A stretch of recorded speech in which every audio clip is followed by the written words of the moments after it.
Oh yeah, ladies and gentlemen, boys and girls, welcome to round number 13 of the 2025 MotoOption Supercross Championship live here on Start Your Systems TV. My name is Kellen Brower, joined in the booth again this week by Andrew Wood, ready to call the action from Philadelphia. It is round 13 of the 450 Championship, but it is the second of three 250 East-West showdowns here tonight. Man, oh man, this is a good time to have it as well. We've got an interesting championship dynamic still in the East. Obviously, the West is a bit of a runaway with Tharp, but throw a wrench in the plans. Let's have all these guys race each other and see what happens.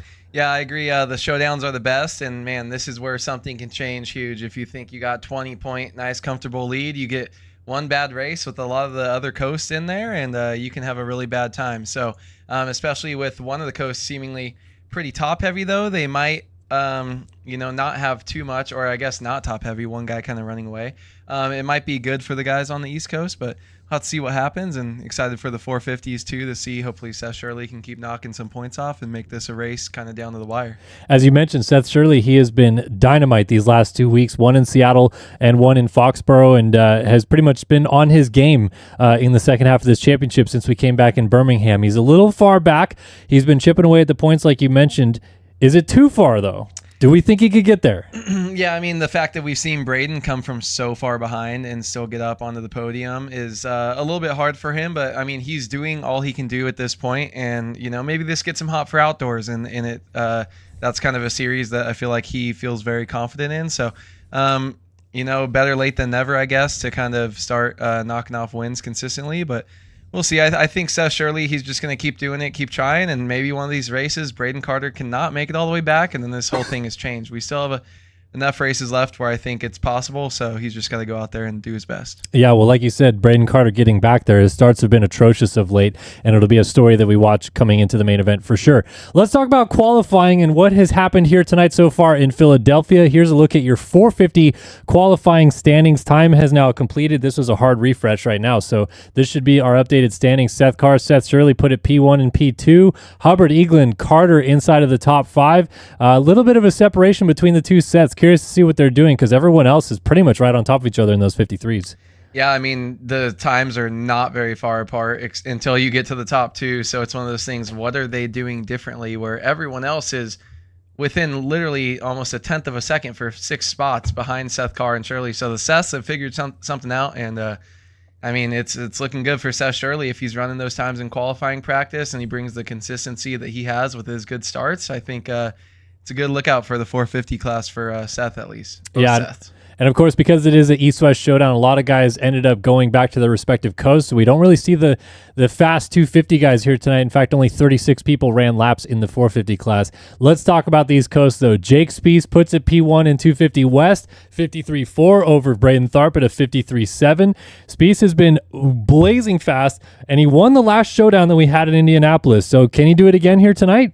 Yeah, I mean, why not? He's got great qualifying times. We haven't seen the opposite coast yet to see where he stacks up overall, but 3 seconds faster than Braden Tharp, or 3/10 faster than Braden Tharp, who's been absolutely crushing it. And Spieth comes into these races, I think, without any pressure, right? Braden Tharp and these other guys in championship battles, are really trying to push it. So I think he's just going out there trying to have fun, and there's no reason why he can't win, I don't think, especially when you're faster than the rest of the field. Definitely, for sure. So here's our 250 West standings all the way down to, of course, the 20th cutoff time. Logan Mortberg, 55.781 was the cutoff here tonight. A little over 2 seconds slower than your P1 time. Of course, it is the split heat races tonight. West and East will be racing their own heat races before joining up in the main event. Cade Matherly, 53.7, of course, championship leader, trying to hold on to it and was really good last week in Foxborough as well. Dylan Delaire, 54.0. Antonio Velati, 54.3. I think we're starting to see that Matherly is distancing himself a little bit in this championship, but there's still plenty of fast dudes over here. Yeah, I mean, Delaire, I think he's the one that's second in the series, right? So it's like at least he's being the second fastest one in qualifying and kind of putting some pressure on it. And this kind of class is the one that I feel like could go either way. You never know what's going to happen. And Cade has been Mr. Consistency, and that's why he's leading the points chase. But I mean, Dylan Delaire has a good race, and Cade, has that one big mix-up. And these two showdowns are really going to mean a lot for this championship. So Cade's kind of the one that I'm keeping my eye on tonight. But, same thing could happen to Delaire, have a bad race, and then, it's Cade's kind of running away. Definitely. So we'll keep an eye on these championship scenarios. What are the championship scenarios, you ask? Well, let's take a look, shall we? We'll start with 250 East, where we just were. 26-point advantage for Cade Matherly over Padani. Colin Allen right there. 55 back, so it's really down to can Padani inch closer to Cade Matherly or not? But we'll see if he can do so tonight in this showdown. In the West, it is Tharps to lose. In fact, he might be able to clinch here tonight if the math works out the way that he hopes. Of course, there is still the Denver standalone West race and then the showdown in Salt Lake City. But if he is greater than 50 points up after tonight, he will be your 2025 250 West champion. So we'll keep an eye on that. 450 wise, like we said, Shirley inching closer, now tied with Colby Eaglin for second in the standings. They are 24 back. They need a little bit of a miracle to get to Carter. But as you mentioned, Carter's been having those bad starts. We'll see if he can get off the gate well here tonight and whether or not Shirley or Eaglin can do some damage once again. All right, let's get in the server and make sure we're not missing any of the action. Actually, I need to disconnect and reconnect real quick, so please hang tight with us for just a minute if you guys will. But while we're loading into the server right now, I'll go ahead and have our guy Andrew Wood kind of tell us about this racetrack and what you're seeing out there. Yeah, also, first off, I feel bad talking about Colby or not talking about Eaglin as much, but Seth Shirley's just been getting hot.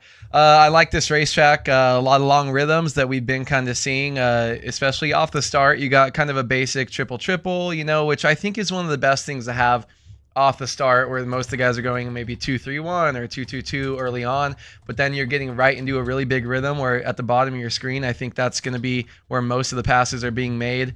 And very important for these guys to nail it, see if they can break out any really big lines. I don't know if you want to go back to an overhead view if you have a second. Yeah, give me just a second, sorry. No, you're okay. And then the right-hand 90, we got a Supercross triple, so that's going to be pretty easy for these guys. This will work. And then, yeah, just under back on the start straight. Probably not much going to be happening under the tunnel and looping around, but then another rhythm section into a left-hand 180. And then, you know, another, where's that? That's the whoops. The whoops right for the finish? Before the finish, yeah. So, in fact, actually, there's someone riding the track right now. Yeah, you got to double into the whoops. Yeah, we can go see spectator. Who? Oh, and they're gone. But, I mean, pretty good. I think those are two really good passing opportunities, and especially for the LCQs. Watch out in those two 180 bull corners for someone to kind of try to run it up the inside. It's going to be follow the leader going back down the start straight and around that sweeper. But you have two chances right before the finish line to go neck and neck into someone, maybe see some nice takeouts, some block passes. The tunnel jump and sand section, I don't think those are going to bring too much into play here tonight. But, yeah, should be a great racetrack. We got some decently long lap times too. So I really like what they've done with it. And the track crew and Dirtworks and all those guys designing these are doing great. And our track builders here for the RF race are always kind of nailing it and make it all the way exactly to the blueprint and bring some good racing. So excited to get this thing going here. Absolutely. We're also live now on TikTok if you're just joining us. So welcome to the stream, everyone over there on the TikTok side. Hopefully you guys enjoy the show. I genuinely don't know why live timing works on TikTok, but I can't see it. I can't get it to load on my phone. I can't get it to load on desktop. What's it pulling from? It's pulling from the website, so it's doing it just fine on TikTok, but yeah, for some reason I just can't see it. So unfortunately, I guess we're going to be without live timing again tonight. I don't know if Hubbard's around and can tell me why it's not loading or why it keeps failing, because every time I try to load it, it's the status connected and then failed. So just can't quite see live timing, but you guys over on TikTok will be able to see this and see what's going on. Looks like we are leading off with our East Heat race here tonight. So Cade Matherly, Cody Branson, Maverick Snyder, and the rest going to the line right now. And we get to see the top 9 of this. This is basically a main event right now that we get to lead off with tonight. So this is cool. Yeah, I'm liking some Johnny Padani action here. Coming in hot, he's going to crush it, but Ben Nerona's also been hot. Talon Zollers has been back and forth. A lot of other good guys on this gate right now. Devin Davis, Phil Mickelson is winning the Masters. He's hot. Big YouTube golf guy. He's hot. Yeah, he is also hot that way too. I'm gonna be a silver. He's not a silver fox yet, but he will be, I think. But yeah, I'm excited. These main event type heat races are always awesome. Starting the night with the best of the best on one coast, going for 9 spots early, and see what happens and who makes it through. All right, well, here we go, folks. Strap in for this one. This is a 6-minute plus 1 lap 250 East only heat race.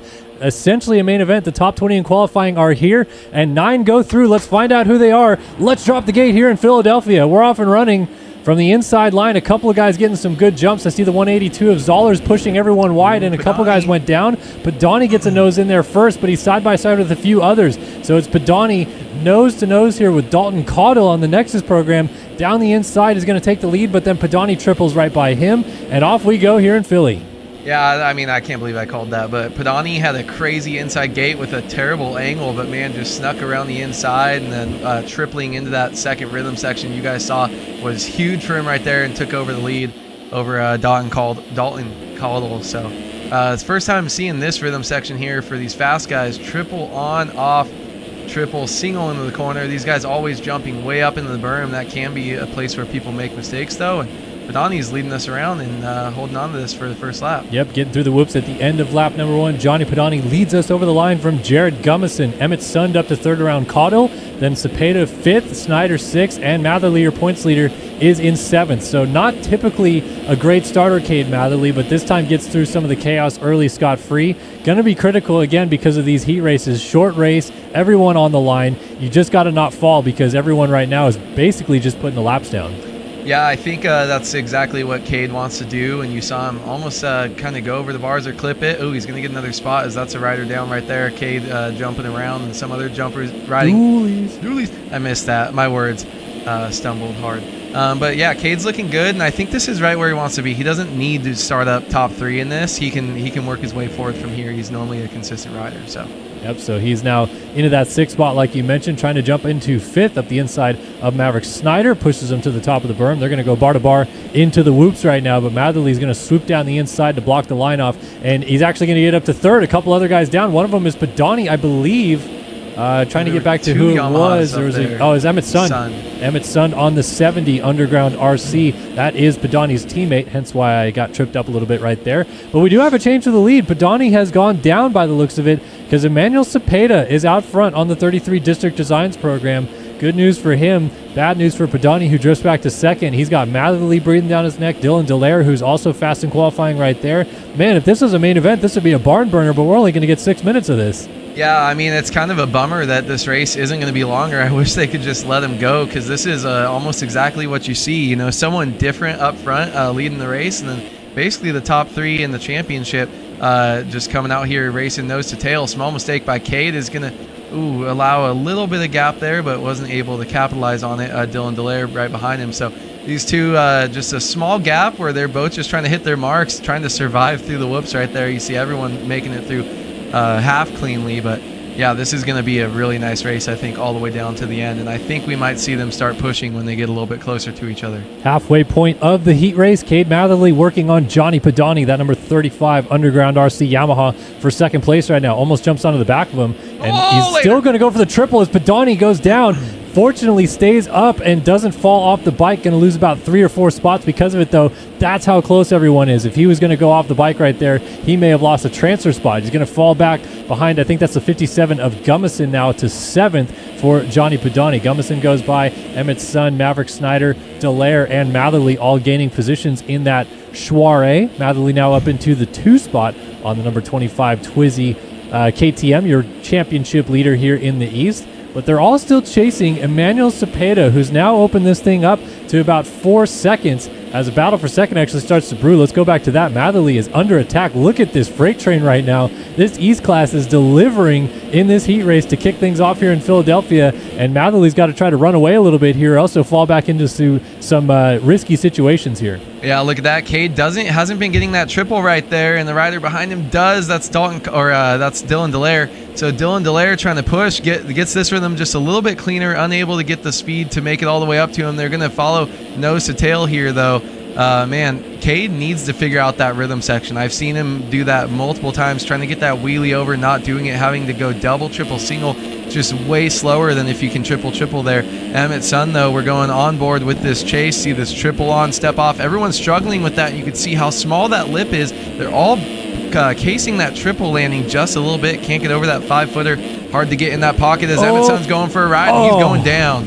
and he is going to lose 4 spots right now and try to get back on the bike. Still in the transfer position. He should be still, even with getting past right here if he does. But but he gets landed on, or Cotto kind of lands next to him, and he almost goes down. I think that's a 57. Now he is in 9th. Oh, that is Ben Kaifa now. So Kaifa, who is in 10th, is trying to get this transfer spot. Remember, only top 9 go through, just like it would happen in real life. So Sun now on the bubble position. We're down into the final 45 seconds of this race. So we're looking at probably 2 to go next time by, as he goes a little bit long on that quad, and Ben Kaifa is right there. And if you're Emmett Sun, do you worry about the whoops this time by because they just bit you last time?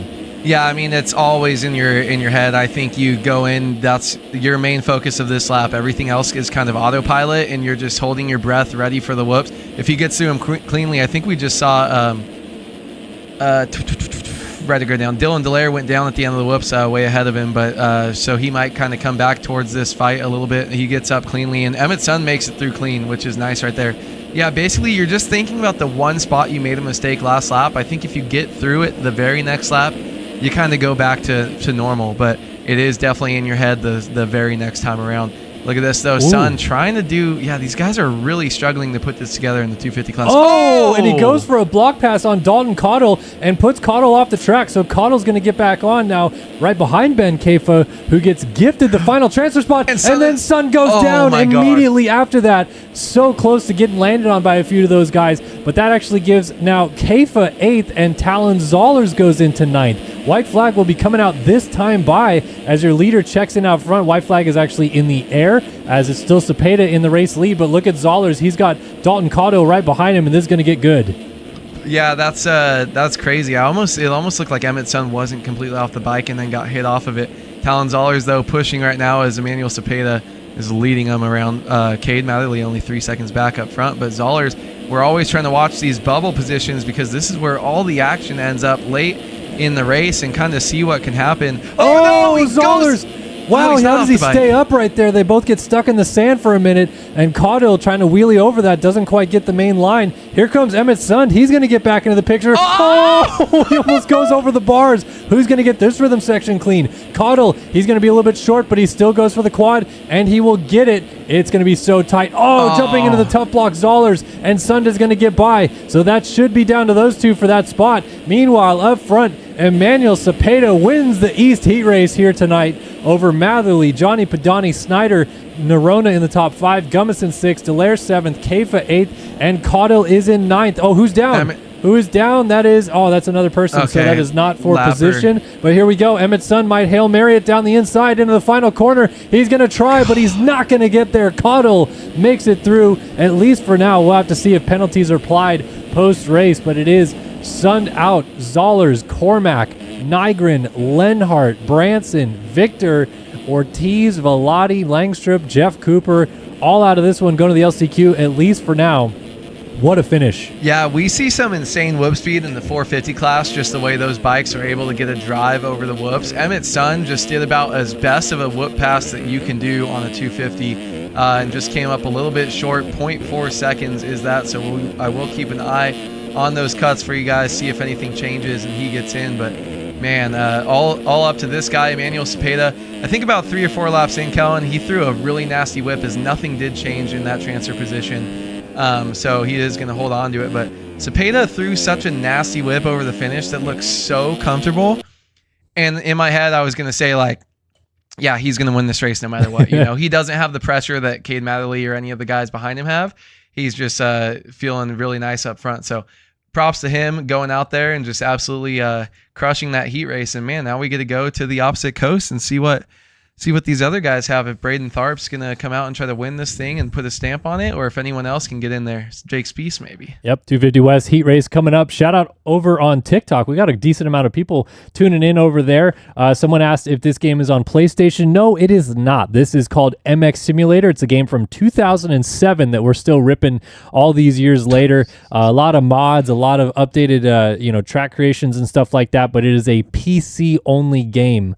You can check it out over at MX mxsimulator.com. That's all one word, MX Simulator, and then .com. There's a demo available. It looks way different than anything you play here because it's not modded, obviously. But once you get the full game for $42, you get a lot of mods basically for free. All these tracks are free. A lot of the skins and stuff are free. Not too much paid stuff in the game, especially now because it's slowly been dying down over the years. But definitely a cool community still. A lot of work being put into it, and definitely check it out if you guys have a chance. Yeah, I mean, I think I bought the game in 2012, April of 2012, and you were before me, and pretty sure. And yeah, I mean, $42 to go 13 years. You know, I haven't really played much in the last 2 or 3 years, but it's definitely worth it. You're going to put in hundreds, if not thousands of hours, and it takes a little bit to learn, but man, it is so much fun, and you could be out here racing. There is amateur classes as well that run on different dates. There are European times. Anyone who's watching this that wants to go out there and try to, go out there and race, and you'll be on the stream, and we'll be calling your action as you put some time into it. So I definitely think it's worth the money. If you have $42 to spare, ask for your birthday or Christmas gift or anything like that, and you're gonna have a good time with it. Indeed. All right, 250 West heat race coming up of the East-West Showdown here in Philadelphia. This, of course, is the same situation. This is essentially a main event for these guys. They are finally squaring off in a heat race here. The second East-West Showdown of the year. Let's go West heat race action. 9 riders go through as we fire into turn number 1. Who's going to get the all-important hole shot? Oh, a lot of bar banging in there, and a couple guys end up laying it down. Out of the middle comes Caden Speck. The EVP Honda gets it. Tharp tries to jump to the lead. We got someone jumping over him, and Tharp goes down, and he causes a stack up as Speck gets stuck in the Davalos bales. A ton of guys going down, and Rogan McIntosh shoots into the race lead. Yeah, whoever was in third right there tried to triple over a little bit too early. You might have to wait till the second rhythm to do something like that. It takes out both 1 and 2 on the track. So Rogan McIntosh was definitely in the right spot to avoid that pileup. And Braden Tharp was on your screen coming across in 19th. Carson Bolin, though, right here behind Rogan McIntosh, as well as Cash Woods back in third and Ev Moof in fourth. So a lot of heavy hitters up here. Rogan McIntosh, though, no slouch of his own. And I think if he can just get a lap or two clean, I think he's definitely a guy who can take this early lead and run away with it. Yeah, he is trying to get away early, like you said. And there's a couple guys back there that are hanging tough. Of course, Cash Woods, he's won a race or 2 this year. He's been in the mix. Jake Spees won the showdown last time out in Indianapolis, so he knows how to get the job done as well. Here's Ev Moof, Evan Vanderkoy, jumping over from the MX bike side a few years ago now to Sim, and he has been crushing it of late as Evan Holt now gets into the mix. The Covenant number 13 Honda, I should say. As man, look at this freight train of riders here early in this one. Different options being used, as well as Ev Moof got a little bit out of rhythm here. He's going to try to triple to this corner. Tom Quinault jumps around the outside. Ev Moof gets hit from the inside. Wyatt Grant lays it down. Going to have to roll over the Supercross triple face, lose a few positions, and I think he went back. Is he out of a transfer spot? Yes, he's all the way back to 12th, actually. That's how quickly it changes. Joey Carter's on the bubble spot here. The number 83 Dr. Do Racing KTM almost won last West race in Seattle. That was a fun one between him and Cash Woods. But yeah, look at Carter on the bubble here. There is just so much chaos in these heat races because it's just so full of talented dudes on either coast. Yeah, I think the 250 class too, there's just a little bit more spunk in it, and yeah, a couple different. Ooh, look at this. Joey Carter has to check up to avoid crashing right there, but he's going to try to make a pass or two here. Ooh, he's not getting that triple. That other rider on the Yamaha inside that's Quinault going down. Quinault goes down on that Suzuki, and Wilczek is going to benefit from that. Joey Carter sending it in, triple. Look at these guys making the pass there in the rhythm. There's like 5 dudes side by side, and I don't know who is who. That's Ev Moof just falling back. Our freaking fingerprints are all over this battle right now. All of our boys in here, and Ev Moof just trying to survive, trying not to fall out of a transfer spot. Man, there is just a lot of chaos going on for this transfer spot battle. We're not even halfway through this race yet. We have not hit the 3-minute mark of this 6-minute plus 1 lap race, and as soon as that time expires, of course, the white flag will wave for your race leader, which continues to be Hayden Stevenson. What we have not seen in this transfer spot battle just yet is those shiny red plates of Braden Tharp. The 23 machine, who is down out of turn number 2, is in the background, though. He's in 11th. He's trying to close up, or actually 12th, I should say. Oh, we got chaos after the tunnel. Guys going down. That is going to be Wilczek getting together with Tyler Show. They both lose some positions.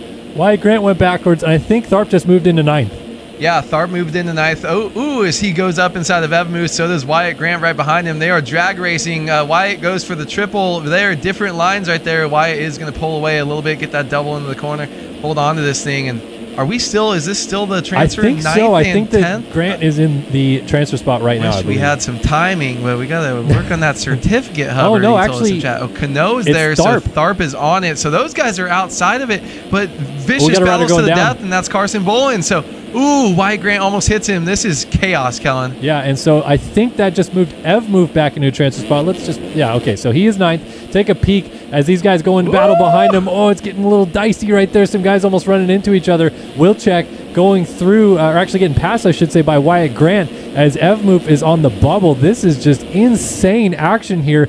None of these guys have had clean air this entire race as Evmoop goes a little nose high, still goes for the three, and he's short, and he's going to get past. Wyatt Grant goes up the inside. He's into a transfer spot. Then he doesn't get the rhythm, so here comes Evmoop checking him through the rhythm, and he gets it right back. Now Grant makes a mistake, and up the inside trying to get by him is Wilczek. He almost gets into the side of him. Wyatt Grant almost gets into the tough blocks, but he stays on the track, and it is still Evmoop in the final transfer spot. Yeah, man, this is insane. I love watching. Not only is his kit sick, Wyatt Grant back here. Oh, that's a rider down. That's got to be a position. So I'm assuming Wyatt Grant is in there. Tyler, that was Jackson Lindsay who went down from up front. So Wyatt Grant is now the one there. But he has Wilczek up his inside, so he's going to instantly lose it.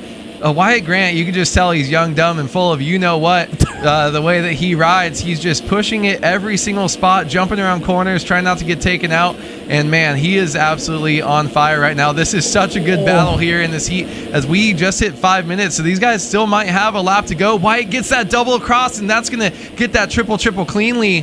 First time I've seen someone hit that really good. He gets both of them. He takes Evmoop out. Evmoop just was in eighth, just a sitting duck right there. And Wyatt Grant goes up and takes him out. Now Wilczek trying to get back down the inside of Wyatt Grant. And they're side by side. Oh my goodness. Wyatt Grant lands it. And he goes down the inside to try to block the line because look at coming in the background. Here comes Timmy Briscoe down the inside. Into the sweeper he goes, trying to make this pass. Wyatt Grant shuts the door and holds on to ninth place. Insane action. We're still not at time. We got 2 to go this time by as Grant tries to hold on to this bubble spot, and he has got an earful. Timmy Briscoe, Tyler Show right there. I can't believe Wyatt Grant didn't go down on the triple. Holy shit. Turn up for what? That was such a sick whip he ended up doing, and thank God that front end lock is not the same as it used to be or he would have been dead. I love watch Wyatt Grant coming around here, gets this double across. Doesn't get it cleanly, so it does lose some time, but another mistake right behind him. Oh, and look who did get it clean. Tyler Show almost gets down the inside, shows him a wheel. Oh, he's going to get tripled on top of us going back and forth through that rhythm section. Timmy Briscoe gets back by. He's down the inside trying to pass Wyatt Grant as we go into the triple. Doolies! Opposite direction. Briscoe throws it in. Almost gets into the back of Wyatt Grant as we fire down the start straight once again. White flag in the air this time by. We've missed the action out front this whole time. It's okay. But the transfer spot battle is insane. Briscoe getting a little sideways on entry right there, able to pull it back together. Wyatt Grant's got to try to hold on one more lap through the whoops here. Dude, this is absolutely insane. Wyatt Grant, for the first time all race, has some breathing room, and that's another spot of a rider going down. Yeah, Wilczek. So Briscoe is now in, and he has a little bit more breathing room as well. So Jake Spieth, battle for the lead up front, Kellen. Less than 1 second in between. Rogan McIntosh falling back a little bit. Spieth pirouettes and goes down. So he's down. McIntosh lands on him, gets by. Cash Woods goes by, and Tharp, who was down in turn 2, is all the way back up to second place in this race, trying to get around the iSpec KTM there of Cash Woods as they fire down onto the start straight for the final lap here. Your new leader, by the way, up front, it's Rogan McIntosh again taking it back from Jake Spieth, who had taken it onto the final lap of the race. Cash Woods is into the tough blocks right here, turns it around, and Tharp is going to get up into second place. Meanwhile, through all the chaos, Rogan McIntosh wins the West Heat race here. He's going to the main event. Tharp, Woods, Spieth, Holt, top 5, Quinault, Carter, Grant, and Briscoe are all going to go through in a chaotic heat race battle here in the West. I mean, look at how close those times were. I think the top 9 separated by, 8 seconds by the end of this thing? Insane race. Yeah, I was going to say, once you started clicking back through, it was the same camera shot from the whoops to the finish line. So it's crazy how close everyone ended up being, especially with all the chaos, that there's not one person that had a 5-second gap somewhere in there. 4 seconds back. That We was have a not change? something changed around 10, 11. Well, but Hayden Stevenson was 11th, and he is still 11th. Sorry. Wilczek 10th, stays 10th. And yes, Briscoe 9th. So the top 9 stays the same. the gaps just changed a lot. Yeah. I saw a lot of numbers change from 4s to 2s and all that sort of stuff. But man, what a close run! And dude, Cash Woods at the end hitting that red circular tough block. Though you got to be careful, dude. Those things will suck you up and crash your game. So thought he was done for there, riding around in 3rd, just trying to take it easy. But dude, what a freaking race! Jeez. The first 250 heats sucked. You guys got to do better. Come on. Honestly, it wasn't that. It was a pretty good race too. It was, but holy shit, that was Yeah. insane. I'm so ready for that Wow. 250 LCQ if we get action like that. But we still have all the 450 races coming up. Oh my goodness. We'll see if wow. I don't even know. That was unreal. True Goop says no YouTube stream. It should be up on YouTube. I think it's still live over definitely there. live, Start Your and we Systems TV. If you guys want to follow Yes. along with us wherever you prefer to watch, Facebook.com/Start Your Systems. We're also live over there. YouTube.com/Start Your Systems TV. The Start Your Systems main channel is still up, of course, and we post content there daily. But the TV side is where all of our live broadcasts go and stuff related to the MotoOption Supercross Championship. You also can follow us on Twitch.tv/Start Your Systems TV as well. And we're live on TikTok tonight, which is really fun because there's a lot of people tuning in over there that we don't normally get a chance to show MotoOption Supercross to. Great to see you guys over there. Be sure to follow us on TikTok as well, at Start Your Systems, and help us out. Appreciate the follows and support and likes and all that stuff. Wherever you guys can tune in and watch us, whether you're just watching our regular content or the MotoOption Supercross Championship, we appreciate it all the way around. Yeah, I think he said he found it true in chat, but I do feel like so many people missed the move from Start Your Systems to SYS TV, Start Your Systems TV channel for all the live streams. So yeah, if you guys like and subscribe, if you're watching, numbers have been amazing, but I feel like people are still a little bit lost. But thank you guys for watching wherever you come from. Kellen, who do you got here in this 450 heat race? You know, I don't know. We don't have our champ in there, obviously. We got some good names in here. But I just want to see a good race. Maybe our guy Spencer Turley comes out with a whole shot. Let's find out where it comes from as you see the gate lined up, ready to go. Oh, a few guys jump. Actually, one of them was Colby Eaglin. Turley's got a pretty good jump on the 125, trying to get to the inside and control it. Down the inside, pushes a little wide. Oh, he laid it down. And it was actually Noah Bindis with the Temecula Motorsports ride who got the whole shot. But Xander Brion, the Happy Living in the Now.co program out front, hashtag Josh Grant sponsored. I'm surprised that he's sponsored, but Wyatt Grant is not somehow sponsored by Wyatt Grant put it in his name this week for the first time. I see he had Covenant or whatever his team is, X Hilton Co. Also sponsor me, please. It's my favorite. I have so much stuff, but I would love to be a sponsored commentator for you guys. Man, Xander Brion, did you see the way he hit that first rhythm section? Dude. He just blitzed it like a whoop section and hit it way faster than doing the triple was. So maybe do that every time. I don't know, Xander, but you're absolutely crushing it. Leads us around, and yeah, this 450 he actually way more spread out than the 250 he is early on so far. Seeing a question over on TikTok, is this only on PC? Yes, this is a PC only game. mxsimulator.com, all one word. Check it out over there. You guys can try out the demo as well. See if you're interested in learning maybe the toughest motocross game to ever exist. Change for second. Seth Shirley down the inside, gets Noah Bindis, but then he makes a slight bobble on the right side of the track. He's in the tough blocks. Going to lose that spot. Turley shoots by temporarily into third, then gets back by. Oh, Sully takes Turley down on the triple phase, getting down the inside right there, and I think Turley's off the bike. Yes, he is. He's getting spun around, trying to get going over the face of this. Oh, it's just such a bad slow spot. roll up that hill, and he's going to lose about 10 spots in the end and fall out of a transfer spot. He's all the way back to 13th for the number 125. Yeah, I think Turley's had the speed though, where he can work his way back up. But I do see a lot of guys back there that are still fast, kind of fighting. This whole 450 class is stacked. He's pushing Nick Tomasunis on that all white. Ooh, a little hint of teal right there. Ooh. I like it. Some seafoam on the back of him. I like one that. pink glove too. Wow, dude, this guy is just We just got oozing little- stuff. One left like flex panel on behind his left knee that's yellow. This is such an unreal kit. I would love to run that in real life. It's so random. It looks so sick, dude. Oh my gosh. Oh my god, Oh, this guy. oh, He ran it out.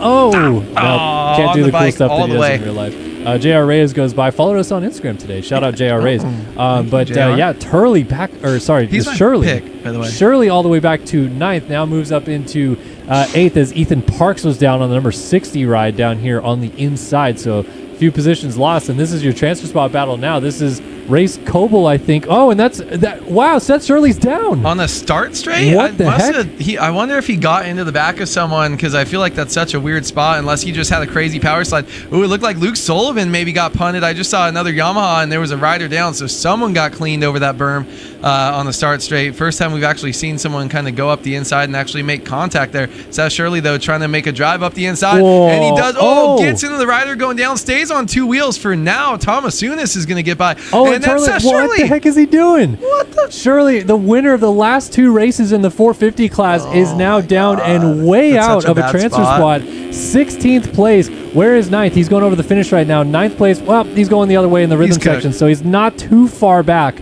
But that is going to be a long road to get there. 3.5 minutes into this 6-minute plus 1 lap race, JR Reyes holds the final transfer spot. We've seen a lot of bad riding going on so far. Let's see some good stuff going on up front. Xander Brion has tried to pull away with this one so far, done a good job of that. Luke Sullivan, I don't know who you saw, but Sully was not the one getting punted. Frank Jackson now 3rd, John Heilman 4th, and Colby Eaglin has climbed up to 5th. Remember, Eaglin and Shirley both 24 points out of the championship lead, which is still held by your 4-time defending champ Braden Carter. We'll see him in that next heat race. But right now, going the plan for Eaglin at least to get out of the heat race. Not so for Seth Shirley. Bindis, Ethan Parks, and Arnbrister all right there as Reyes keeps holding on to the final transfer spot. I almost want to go back and just make sure as more riders go down at the end of the whoops. That's Shirley again hung up in that.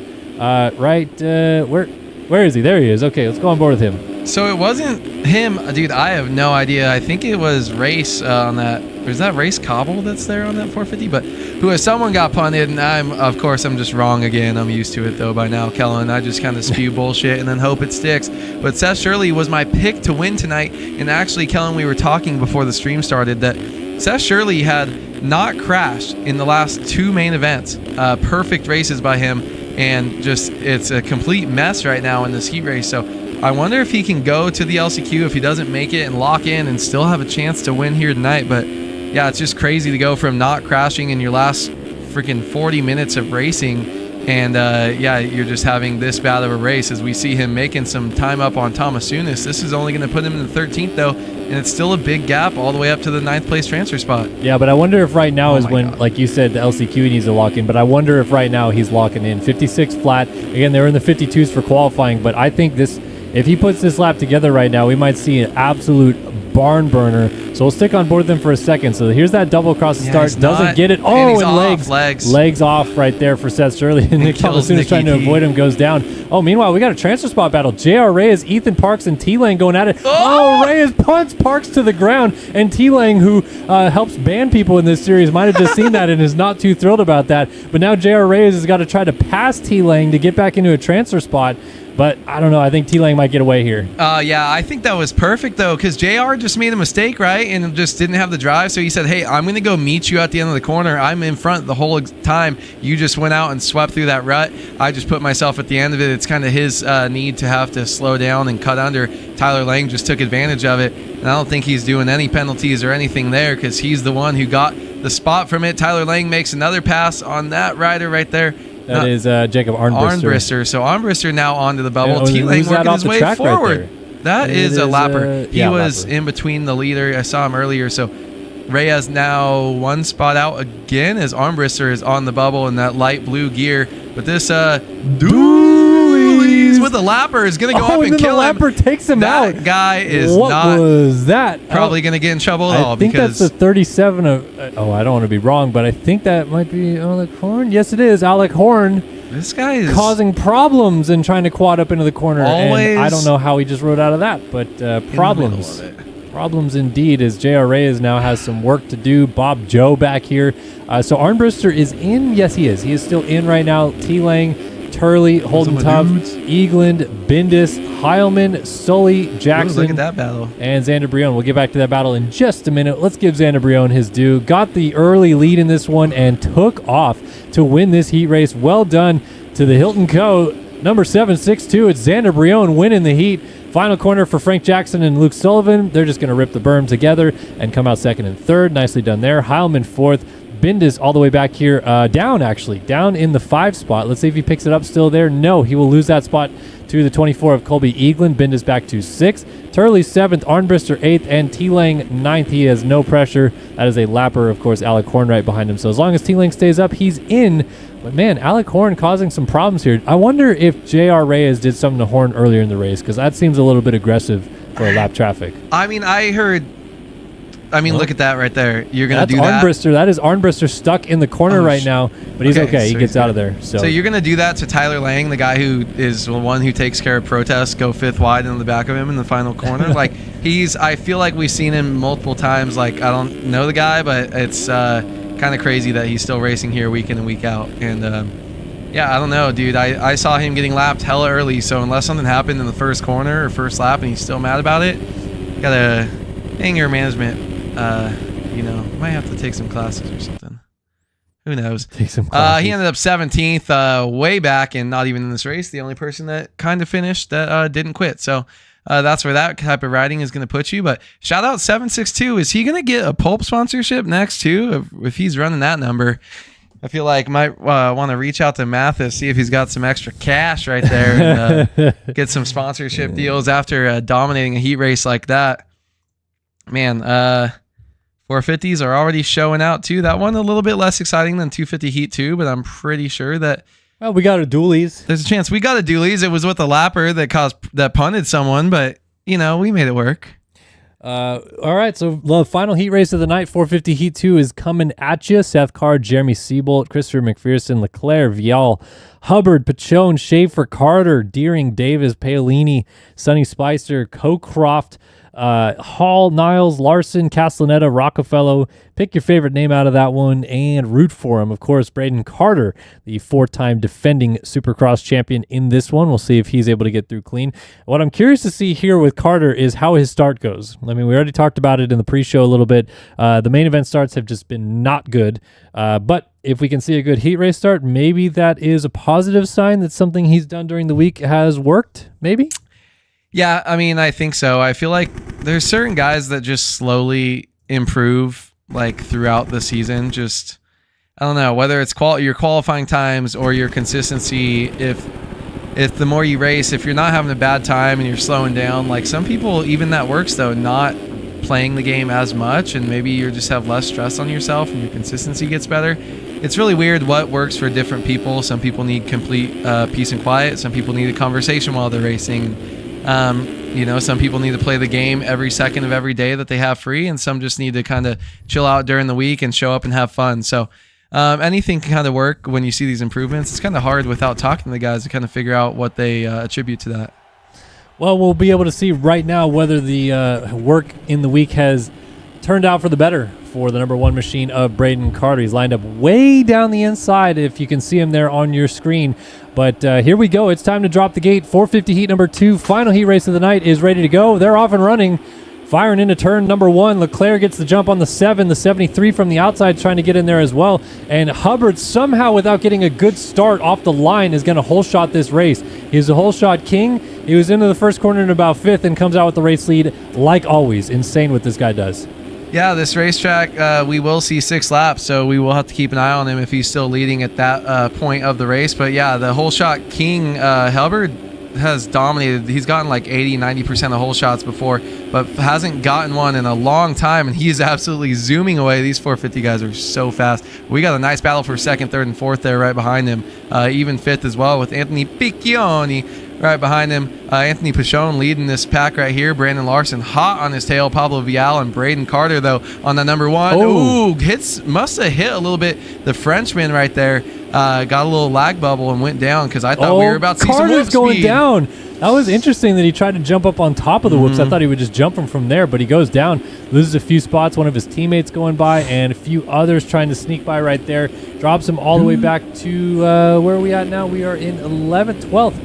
for Carter. And Shirley ended up going to the LCQ, right, if I'm not mistaken. So yes. Yeah, so he's got some work to do. And Carter right now in a similar situation right now for the champ. Obviously not as bad as what Shirley ended up being, but still not in it right now. Got to fight his way in, and we'll stick on board with the champ and see what it looks like from his perspective around this Philadelphia racetrack.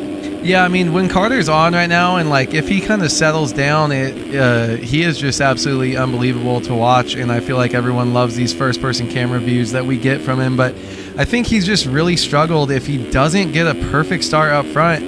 Just kind of working his way around people, maybe getting a little bit overzealous early on in the race. But this track is tricky. You see all those guys not getting into that pocket, casing that triple right there in the rhythm section. Ooh, he's going to get one spot right here, a clean run through the whoops. That is his strength.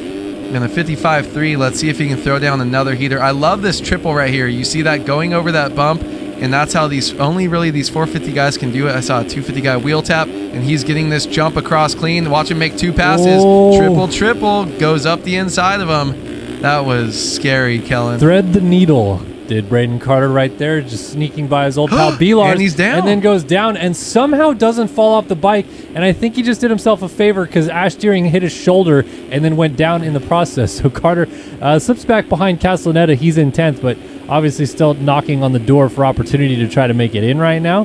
Just got to try to pass his old buddy and actually former team, Phil Ski and Snowboard, the number 22 machine, holding the spot right now, but Carter trying to get up there and do some damage. Again. Is he down? Mm-hmm. Wow. Oh, he stayed up. Off. Oh. So it's just that step on. They triple onto that step on, and stepping off, look at his whoop speed. He can just go as fast as anyone whenever he wants, even with a bad run. They're not being able to get that triple or that step off into the pocket, and they're really struggling with getting that next jump over the 5-footer. And even the best of the best here, Braden Carter, your 4-time champion in a row, cannot get that consistently. We've seen him make mistakes twice on that one jump, and it bites him again. That's going to be something to keep an eye on all night, especially in these lead battles. Yeah, so he's back into 10th right now. And I got to get back to Braden Castellaneta, Brandon Larson, Aaron Rockefeller, all still here. Spicer, Jeremy C.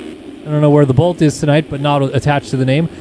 We got Alexis Leclerc up here, Pablo Vial holding on to the 3 spot, so a couple fast Frenchmen duking it out over this 3rd position on the racetrack right now. Meanwhile, up front, things have really opened up. Seth Carr, Jacob Hubbard has a massive lead right now, about 9 seconds over Seth Carr going in the rhythm lane the other way right now, but Hubbard on his game, of course, won the Detroit Supercross earlier this year, his home race for his 2nd career 450 Supercross victory. And boy, oh boy, if this is the Hubbard we see in the main event, you just never know.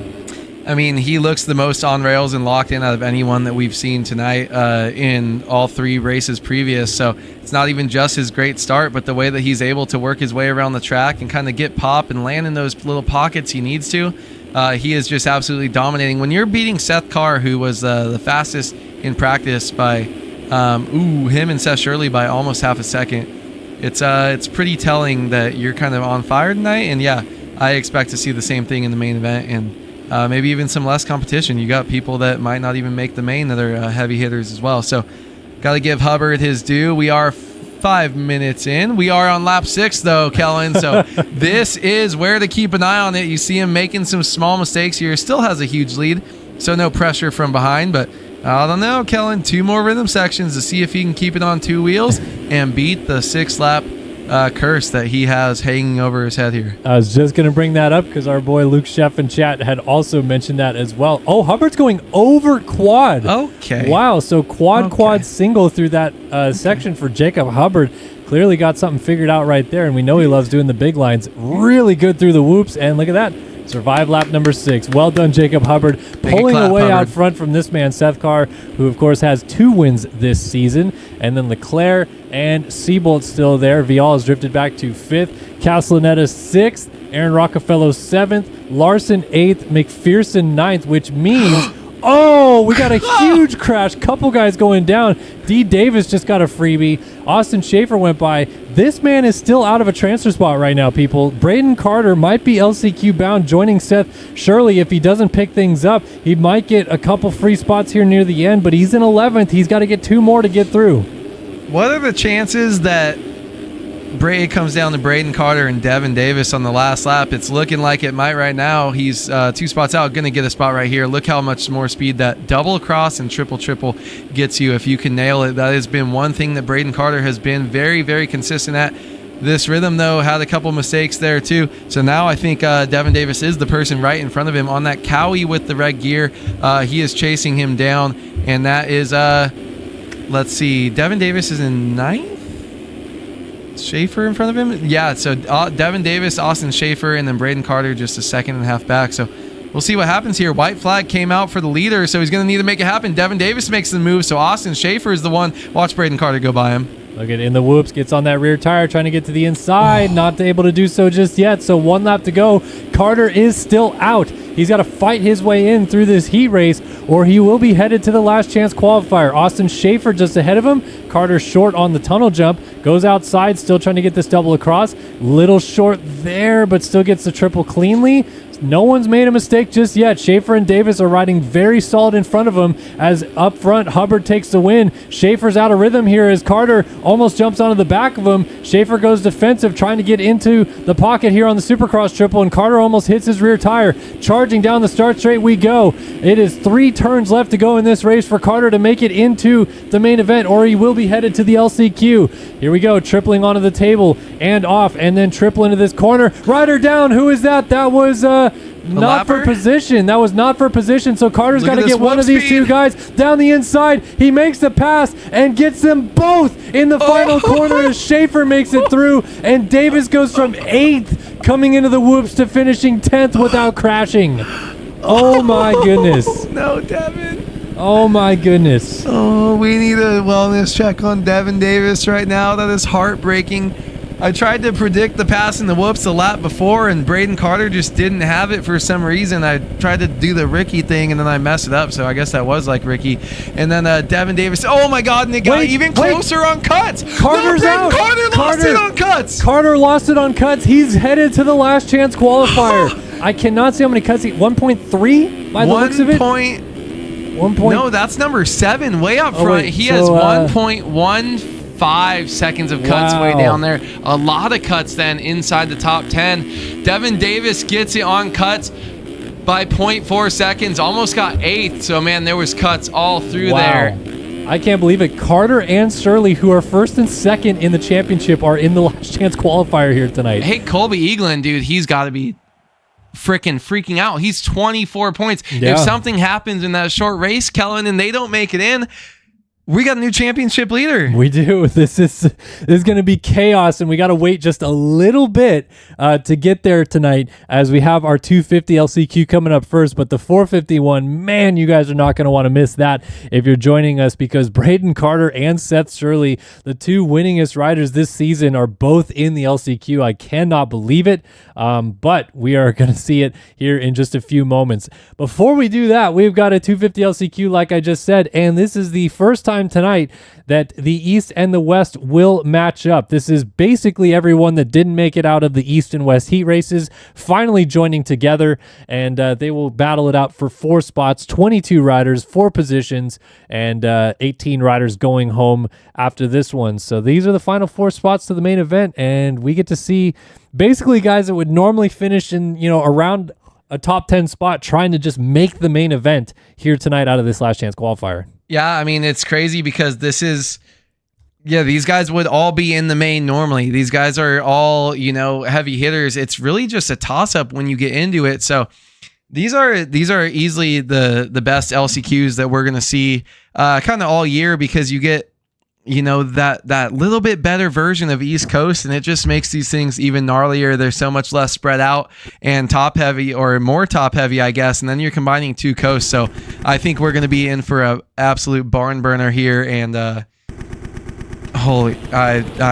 can't even from that last thing. I just still don't even know. I want to talk about that 450 or heat race more, man.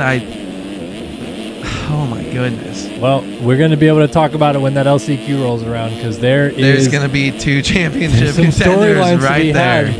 Oh man. Okay. Devin Davis probably went from cliff to just heaven, flew away on wings into heaven. Tell me right now, both, one or none, in the main? Carter and Shirley. I think 1. 1. Okay, so one's going to miss. And I think that might be the number of the person who misses as well. All right. I'm scared. All right. We might see it. Could we see it tonight? We'll have to wait and see. Like we said, it is time for this 250 last chance qualifier. 4 go through. Everybody else goes home. Let's find out who they are. LCQ time here in Philly. Off and running in the 71 of Jax. Lindsay pokes his nose out. Big crash going into the first corner. A lot of guys going down. It is Lindsay who gets the whole shot. Schiabro's up there. We got Cody Branson trying to move up into a good position. Jumping down the inside into second is Jackson Vick, and he's got it. Is that Feitosa in the Rasta gear? No, that is Cody Branson. Cody Branson. All right, I'm so sorry. All right, Cody Branson, though, great start by him. And you know what's cool is that I love when you see, obviously, with all the riders going down early, you don't know who was in that pile up. Hayden Stevenson way back there. But it's cool when you see guys that just missed out getting good starts in the LCQ, because they're in their head, they're like, I was the best one to miss it. But actually, now that I'm seeing, Kellen, we have a lot of huge names and fast guys back behind here. So I think these guys in the top 4, I don't think we're going to see maybe half of these guys that are up here now qualify into the main event. I think we're going to see some of these guys coming up from behind. So Cody Branson, his main goal is to put together as many good laps early, try to pull away. Same with Jeremy Schiabro, and Jax Lindsay is going to try. He as well, I think he has the speed to win this thing, though. Yeah, Jax Lindsay was in a transfer spot in the heat race and crashed very late. Just kind of an unfortunate timing situation, really, because I think if he was able to pick it up and get moving again, he might have made it in. But instead, he was forced to the LCQ, like Jeremy Schiabro, Cody Branson. So Jeff Cooper is on the bubble right now. Carson Bolin, Hayden Stevenson, who won Anaheim 1, is hanging out in 6th place right now. If you're Jeff Cooper, I guess just try to focus on that gap ahead of you, but it's already pretty big. Like, you're kind of in no man's land a little bit, and just a lot of pressure from behind. This is a tough spot to be in. Yeah, I hate when there's a bunch of pressure from behind like that. You just really got to focus on moving forward. I think, though, the good thing is when you see clear air, you're like, you have a marker, you want to get up to that guy. If you have someone that's like a half second in front of you, I actually don't like it, because you get tunnel vision and just kind of ride at their pace. I think here you go, okay, I can close that gap and slowly pull away from the people behind you. So I kind of like the spot that Jeff Cooper is in, as far as if that were me, and nobody really hitting that nice or throwing a triple in there to pull away. So Jeff Cooper, I think, just hit your marks, try to pull away. He's not doing it right here, though. Oh, man. This 250, they scare me every time in these rhythms, because I don't think they're going to make whatever jump comes next anytime they clip or go long. I tell you, I feel like this little 3-rider group has actually closed the gap down slightly on the front 3-rider group. Someone going around the berm right there. That kind of freaked me out. Thought someone was going the wrong way on the track. But, yeah, so Jeff Cooper trying to lock in 4th and hold the gap down as Carson Bolin goes down in 5th. Doesn't fall off the bike, but does lose a spot to Hayden Stevenson, who's now into the 5th position. Still the final transfer spot is Jeff Cooper. Cody Branson in 3rd, Schiabro 2nd, and Jax Lindsay leading this race, but it's tightening it up. I don't know if it's Lindsay making mistakes or if Jeff Cooper is just really going that fast. I mean, Lindsay's getting that line still, which is huge.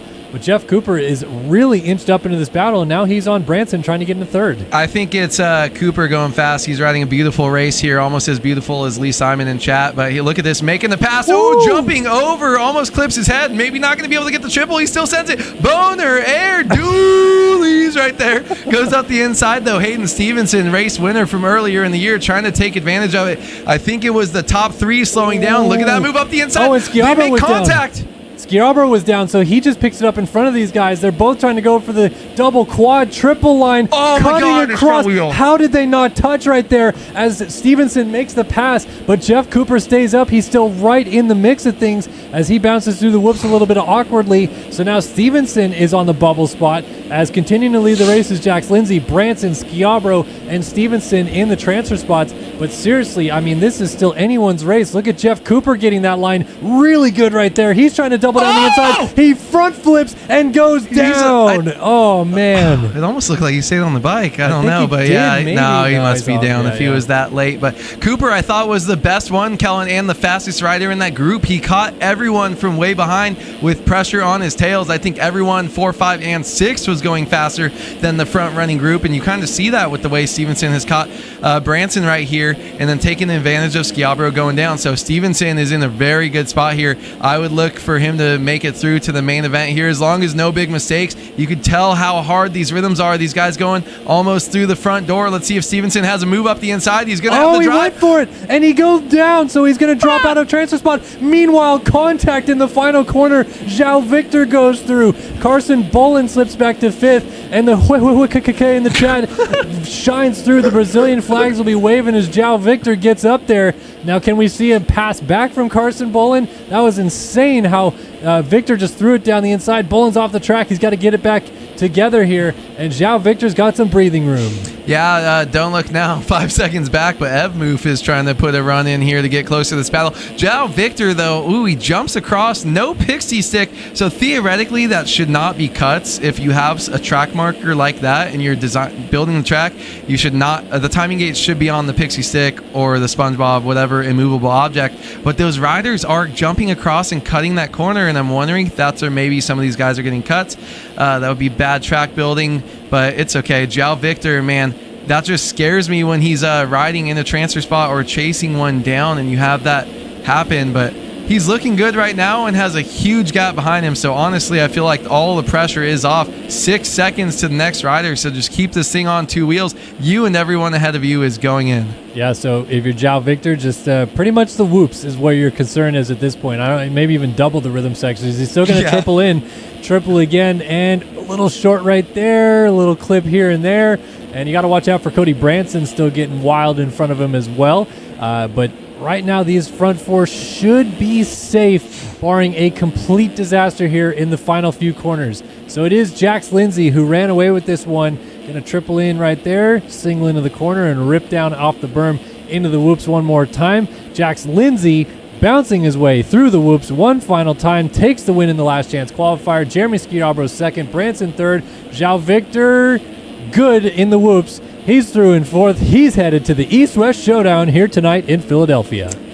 What a great ride by him. Sadly, Evmoof just short of this Showdown LCQ with the combined coasts. Jeff Cooper was up there the whole time. Jackson Vick just got a bad start right there by him. It's a bummer going back down and seeing the names. I feel like there's so many guys who were caught up early. Hayden Stevenson right there, race winner, not making it. Killian Ortiz, Feitosa, all these guys still out here charging. Caden Speck, Shao, Bolin, Lenhart, Wilczek, heavy hitters, Langstrom, Sun, man, a lot of guys that you expect to be there missing out, and that's just what happens here in the showdowns. Different guys getting in. It's very hard to make this when you put up these stacked coasts, and this is going to be how it is inside the top 20 and top 40, all of these guys when we get to outdoors as well. So this 250 class is looking good, but Jackson Lindsay takes it home.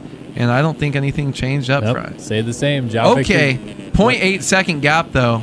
To the guy in front of him. From 4th to 5th, though. I thought he came across with way bigger. Oh, yeah. No, you're right. So who is that? That did get close. 2.39 seconds of cuts Yikes. from the 357. No cuts for the 46. So that got closer than he would like to Evmoof, who just misses out here. Yeah, and Evmoof, as pointed out by D. Garrett, 212 or 216 in chat, says that he came from 17th all the way back to 5th. So very close in the end. Oh, they homologated. That's why it loaded so quick. I was like, why did we just get in so fast? But 450 LCQ coming up next. And if you are just joining us here tonight, let's set the scene, shall we? Well, Seth Shirley has won the last 2 races of 450 Supercross. He's in this last chance qualifier. Your current points leader, 4-time defending champion Braden Carter, he's in this last chance qualifier. Technically speaking, 1st and 2nd in the championship because Shirley tied right now with Colby Eaglin for 2nd in the championship, are both in this LCQ. And Haywood, you said earlier you think maybe this is the time that the 1 misses the main. Yeah, I mean, he's probably just going to go out and dominate now that I said that. But, I mean, I'm a big fan, I'm not even going to lie, of Seth Shirley and Braden Carter. So both of them in this is kind of pulling at my heartstrings. I do think one of them misses it. They could easily both just go dominate 1-2 and even go win the main event here tonight after just a sketchy heat race. I think the field is a little bit more thin, maybe besides the fact that those two are in it, it being an LCQ and all. But I do think there's a chance one of them doesn't make it, and just... he's got to get off the gate clean, Kellen. I think that's the biggest thing. He's got to go through, top 3 and just stay on 2 wheels. I think if he does that, he'll make it in, but Braden Carter is just struggling with a lot of the rhythm sections, and it scares me, man, these short races. If you lose 10 seconds from a fall off, that just might be the nail in the coffin right there. So keep it on two wheels for both these guys, and I'm rooting for both of them. I just had to make a prediction. Yeah, no, it's going to be an absolutely crazy last chance qualifier. I want to give a couple shout outs real quick, by the way.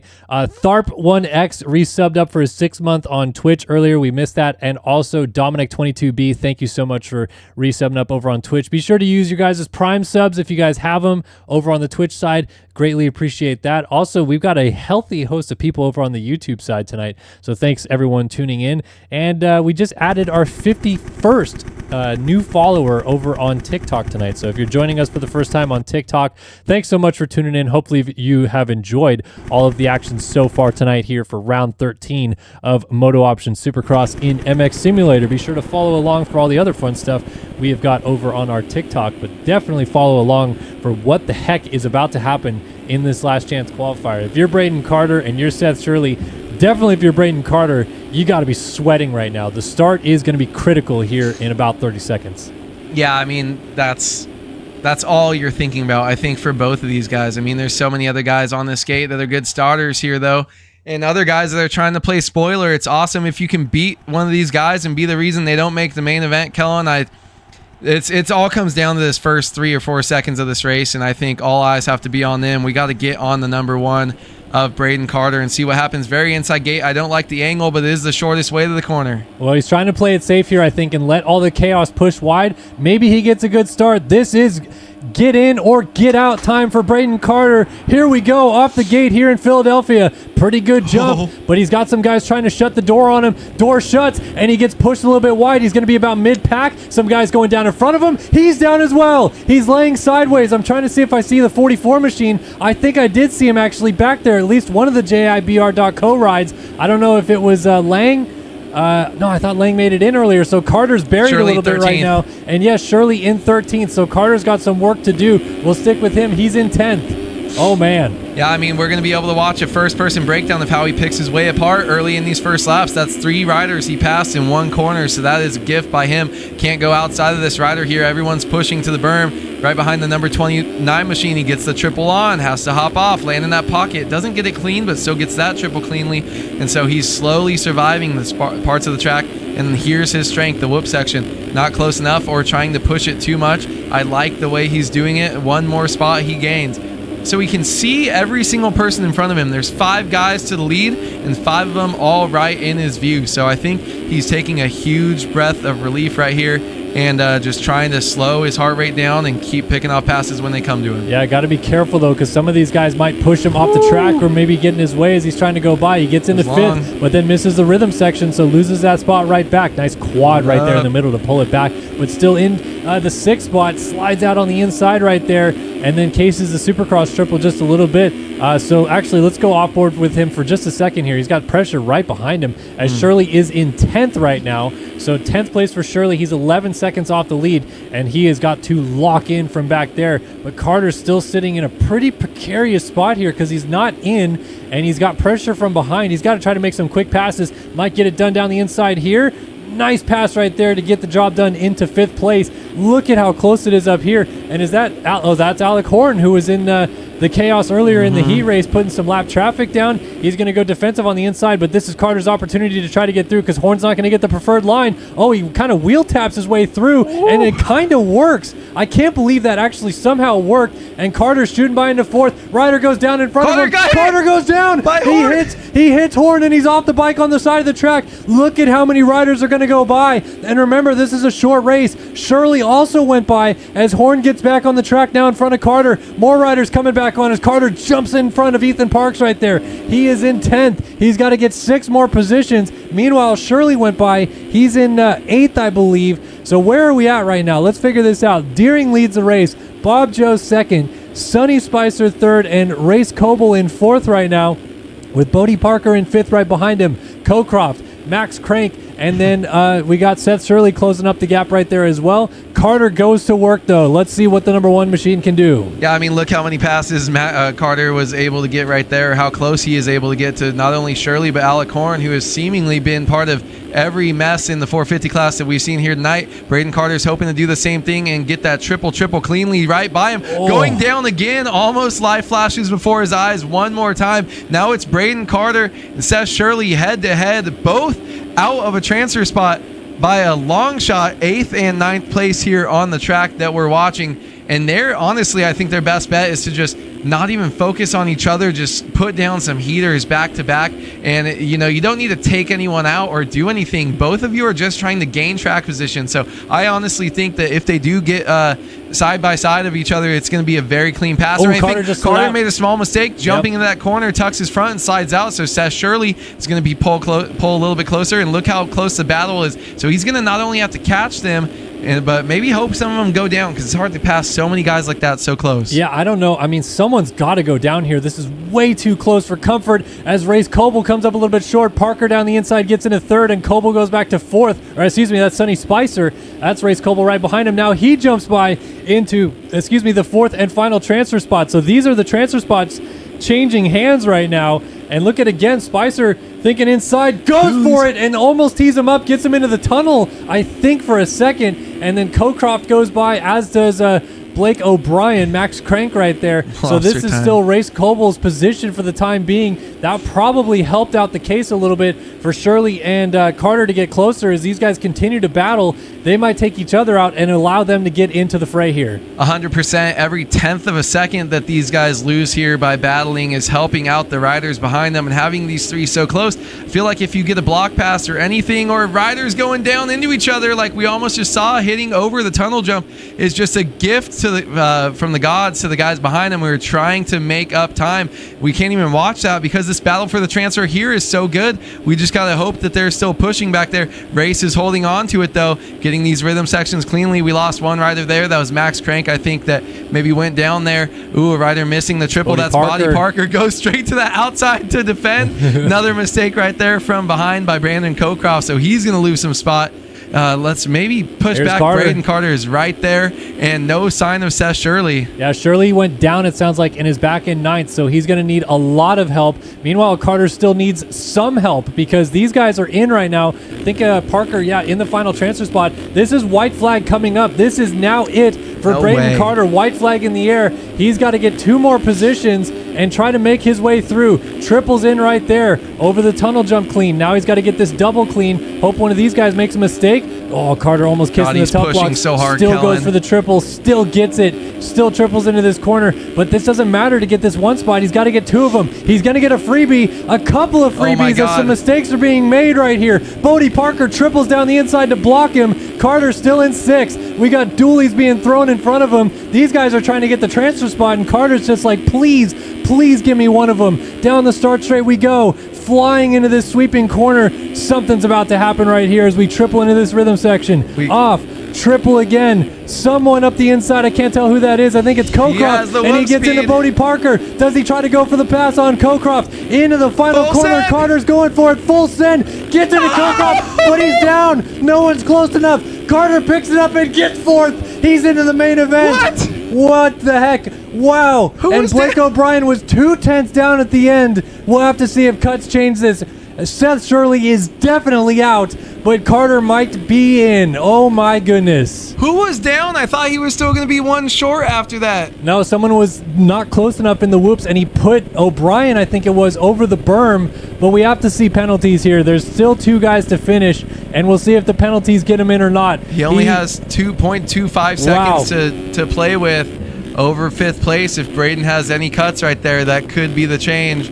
Right now, Seth Shirley, his championships are over. He did not make it, that's for sure. But unofficially, we do have Braden Carter making the main event.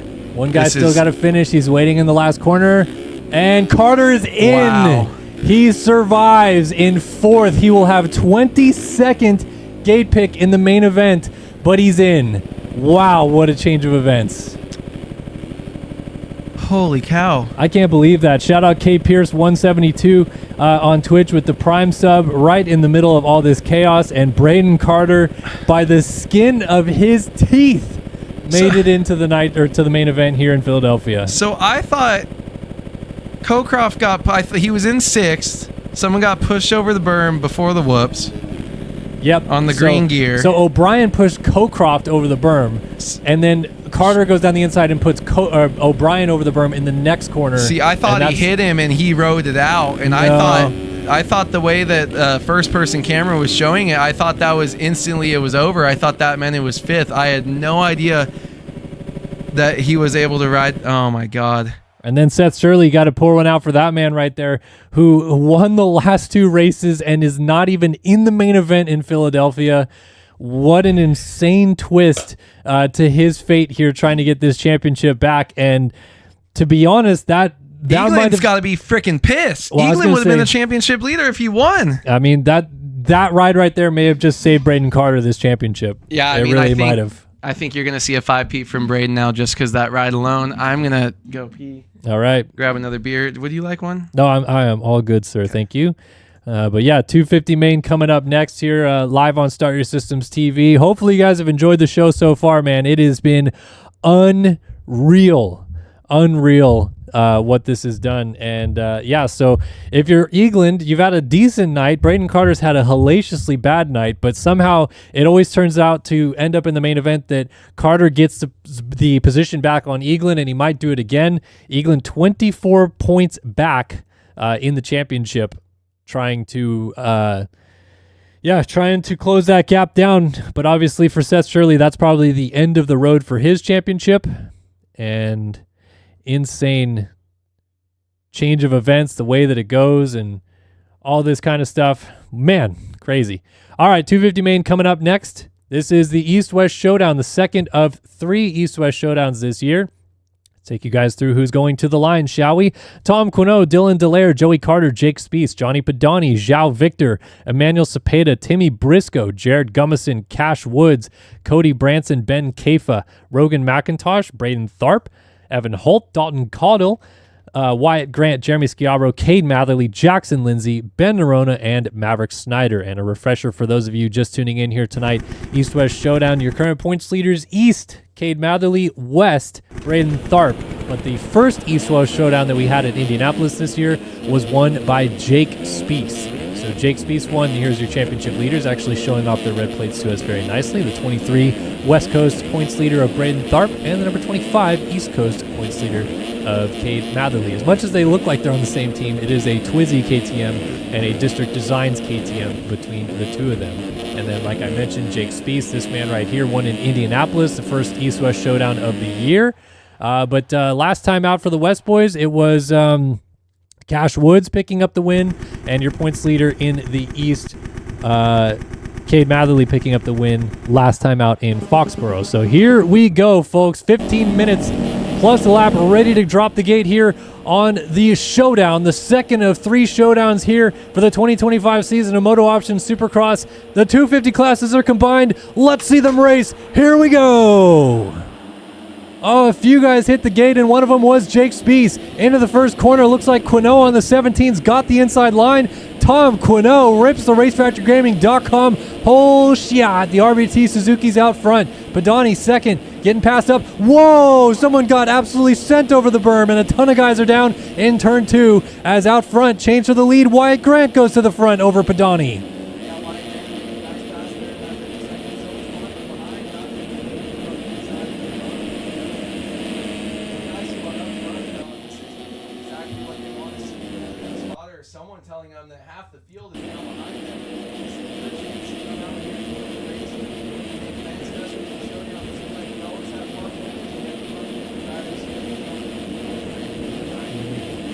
Freaking gosh dang it. Wyatt Grant's riding fast.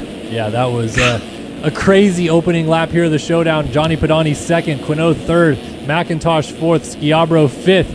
As we finish lap number 1, Branson, Nerona, Snyder, Zhao Victor, Evan Holt, Cade Matherly, the first of your championship leaders. He's in 11th right now. Carter, Delaire, Spieth way back here. Gummison, Briscoe, Cashwood, Cepeda, Caudill, Lindsay. Tharp is dead last? No, one guy's still back there, so he's 21st place for your West points leader. Man, just no good starts this year for the championship leaders on the showdowns. It's Padani goes to the race lead out front. Yeah, Kellen, I was saying it's just crazy when all of these riders that were down behind them, you have so many fun guys up front that can kind of take a win. When Braden Tharp has a bad start, Padani almost going down there, but able to hold on to it. It's always cool to see different winners here in these races, in these showdowns. So Padani just having a great start. Wyatt Grant dropped a little bit, but Schiabro, Nerona, McIntosh, all those guys behind them are really kind of itching for a win here with so many riders down. Cade Matherly back in 7th, but right now all eyes on Padani. He's making a lot of mistakes though, as we're seeing here, Kellen, just not able to maybe settle down, maybe too many nerves from being in the lead and having such a big gap early. Yeah, I mean, it's not fully gone just yet with Wyatt Grant still holding tough in 2nd. Schiabro from the last chance qualifier gets a great start. He's in 3rd. Could be a bit of foreshadowing for what we might see later on as Nerona goes over the UFO tough block on the inside right there. You got João Victor still holding on to 5th, McIntosh 6th, and Matherly 7th. So this is the point of the race where Matherly starts to lock things in and begin his charge towards the front. Though he does have his nearest east rival, Johnny Padani, in the race lead right now. I don't think Matherly's too concerned at the situation right now. In 7th, a good start, and did not fall on the first lap, which has been his kryptonite this year thus far. Yeah, I mean, it's just trying to stay on two wheels, get good starts, has been for so many of these championship leaders, like you said, Kellen, whether it's Cade or whether it's Carter or any of these guys, it seems like, yeah, they're the fastest guys and they're kind of winning the championship, but they have never really gotten out to good starts. More times than not, it seems like they're just having to battle. And, write it down, do a flip. Oh, no and way. He front flips it out through the rhythm section. Man, he must be from where Seth Shirley is, because he's edging me more. And Cade Matherly absolutely sending it through that section. Who was that, down? Schiabro down for sure. It looked like Wyatt Grant. Wyatt Grant, yeah. Schiabro and Grant. 2nd and 3rd both actually just went down right there. That promotes Matherly up to 4th as Padani continues to lead now from Ben Nerona, who won at Tampa earlier this year. João Victor is in 3rd. Oh my goodness, Brazilian flags are flowing again as Brazil's finest. João Victor is in a podium spot after sneaking in through the last chance qualifier, getting off to a good start in this one.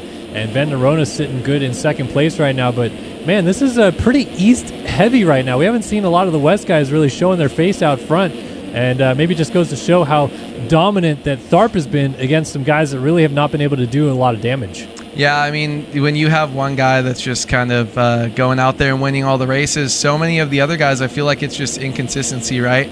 When one guy is the class of the field just standing out, you get those huge points leads. And yeah, it does seem like one class is a little bit weaker. I don't know why Ben Nerona didn't hit that triple. It looked like he had some decent speed there, but haven't seen a guy check up on the triple like that in a long time. But that allows Cade Matherly to come right hot on his heels. Ooh, gonna miss the big rhythm here too, but look at that double, quad, triple. Oh, and Matherly has the inside line. Ooh, good square off though by Nerona. Pulls it back alongside in the whoops, and now it's a drag race to the other side. Nerona gets the pass back. He's back into 3rd. João Victor in 2nd. Padani is running away at the front of the field right now. Well done to him. It's Schiabro, Joey Carter in 6th. Gummas in 7th. Wyatt Grant 8th. Jake Spieth 9th. And Holtze rounds out the top 10. So Tharp, I think, is up to 14th right now. And remember, Jake Spieth, 2nd in the championship coming into tonight, if I'm not mistaken, needs to just basically beat Tharp to keep the championship alive another week to take this thing all the way to Denver in a few weeks. Right now doing a good job of that, but obviously if you're Spieth, you're like, dang it, man, I won this first showdown in Indy. I really wish I got a better start to show what I was made of, because now he's got some work to do to try to get up into a podium spot. Yeah, and I think Spieth, it kind of sucks. I mean, he's definitely riding with just no pressure. I mean, stopping the clinching maybe 2 rounds early is cool to do, but he's not going to get the championship, you know. There's just, probably way less than 1% chance for that to happen. So just go out there, try to put down as many good finishes as you can. Like I said earlier, kind of try to keep that momentum flowing in the outdoors. And yeah, it's just a bummer when you get so far behind in the championship and you can't really do anything, even though you feel like you're catching your stride with your riding and your race results. Someone in chat complaining that 61 Canadian dollars for MX Sim is too much for an 18-year-old game. That basically just means you get 18 years of content for free. because over the years, we've all bought the game, $42 or 61 Canadian over the years. We've all bought it when there was much less content. There's more content now. You can get every Supercross track from 2010 onward. You can get every motocross track from 2011 onward. You can get bikes and gear and helmets and all this stuff, all for the modding community that's done it for free. Just their hard work over the years. So, 61 Canadian dollars, you might complain about it, but it's also a smoking deal because you get a ton of stuff that other games really don't offer. Yeah, it's also just exchange rate. Like, that's still cheaper than a Call of Duty or anything. If you're paying $70 for that, you're paying 110 Canadian or something. Like, come on, bro. It's been the same price since 2007. I think you're going to be all right. If you like dirt bikes, if you're watching this stream, you clearly like dirt bikes and video games enough to be here. I think it's definitely worth your time and money. Go wash a couple cars, cut some lawns, do something, shovel some snow, and I think you'll be there in a couple hours. It's not too bad.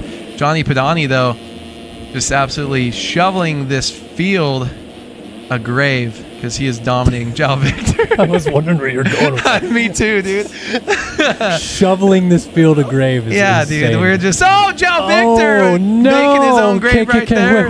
Wait. In the chats right now is João Victor does a 360. He's still in fourth now as he's going to get passed by Schiabro, and then absolutely turns on a dime and leaves a nickel change right there as Jake Spieth jumps by him into fourth. Cade Matherly is sitting real pretty right now, though, as he goes over the tunnel jump. No real attack from anyone behind. And finally, some free air to go run down his old buddy up here, Johnny Pedani. It's an East 1-2 right now. Jake Spieth is now moved up into fourth. I can't remember if Schiabro's East or West. He's been all over the place this year. And I'm not talking about Carlos Jr. Berger. We have got João Victor in the 5 spot right now. Joey Carter 6th. Nerona 7th. Wyatt Grant 8th. Gummison 9th. Branson 10th. Cepeda 11th. He was your heat winner earlier tonight. Now into 10th. Maverick Snyder 12th. Holtze 13th. McIntosh 14th. Cashwoods 15th, and then Tharp, your East leader, in 16th, and going over the bars right there. I don't know what's up with Tharp, man. It's very interesting when these showdowns commence because he didn't look particularly comfortable in Indy, and now he's looking way off the pace here in Philadelphia. I think I'm so happy you just said the word comfortable. That's my line.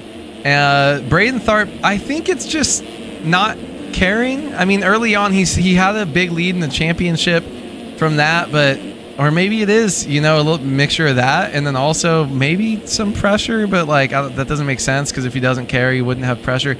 I don't know, dude, but basically I think Braden Tharp's just out here riding and like not thinking about what he's doing because he doesn't need to. I don't know, man. He is an anomaly that needs to be studied, but I mean, how many points it's not like I guess he is in 17th. I was going to say, it's not like he's in last, but he's pretty damn close.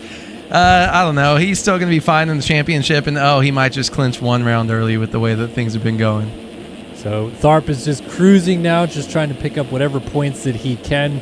That's pretty much the story with him. Oh, Matherly went down. He's actually all the way back to fourth now, just ahead of João Victor, but behind Jake Spieth. So Jake Spieth has caught fire here in the second half of this race because we are almost 10 minutes in. He's up into a podium spot, now the highest placing West rider, and he's working on Schiabro trying to get in a second. Jake Spieth might still have something to say before this thing is over on that 54 District Designs KTM. A little short on the quad, but a nice job corralling it together. He's still in third place just in front of Matherly. Yeah, Matherly looking good right behind him. Jake Spieth also just has some unreal speed. Just saw him get into the bales a little bit. Didn't suck him up as much as I thought it was going to. Still able to make the quad. But Jake Spieth, he's showing some really, really good speed here. I just don't know. Pedani, it's still 12 seconds up. So, like, yeah, they're getting closer to Schiabro in second. But 10-second lead is pretty good to have out front. As long as Pedani goes down, I guess it's not big enough. One crash would put you right in front of Schiabro and the rest of this field. Spieth and Matherly, I think they're just trying to kind of follow the leader here and just gain as much time on the track as they can, keep hitting their marks, and maybe a win just gets gifted to them if Pedani makes any big mistake. Yeah, well, Spieth is still getting that 3-3 over the start, which is pretty critical at the moment, and it looks like a little mistake up ahead was a lap rider. I thought it was maybe Schiabro, but it was a lapper. Schiabro still holds on to second, and Pedani is, I mean, he's long gone at the front of the field. You may be right about shoveling a grave for the rest of the pack because he has absolutely poured on the afterburners in the second half of this race and pulled the lead out to over 10 seconds, which if you're just watching MotoOption Supercross in MX Simulator for the first time, this is a very comfortable position to be in. When you crash in this game, pretty much the max amount of time that you'll be on the ground for is about 10 seconds, maybe 12 with a really, really bad crash. So even if he were to crash right now, he would still get up in the race lead. And for him, I think that it's really just been a matter of hitting his marks, like you mentioned, out front, getting this gap, and letting all the chaos unfold behind him, which there's been certainly a lot of that.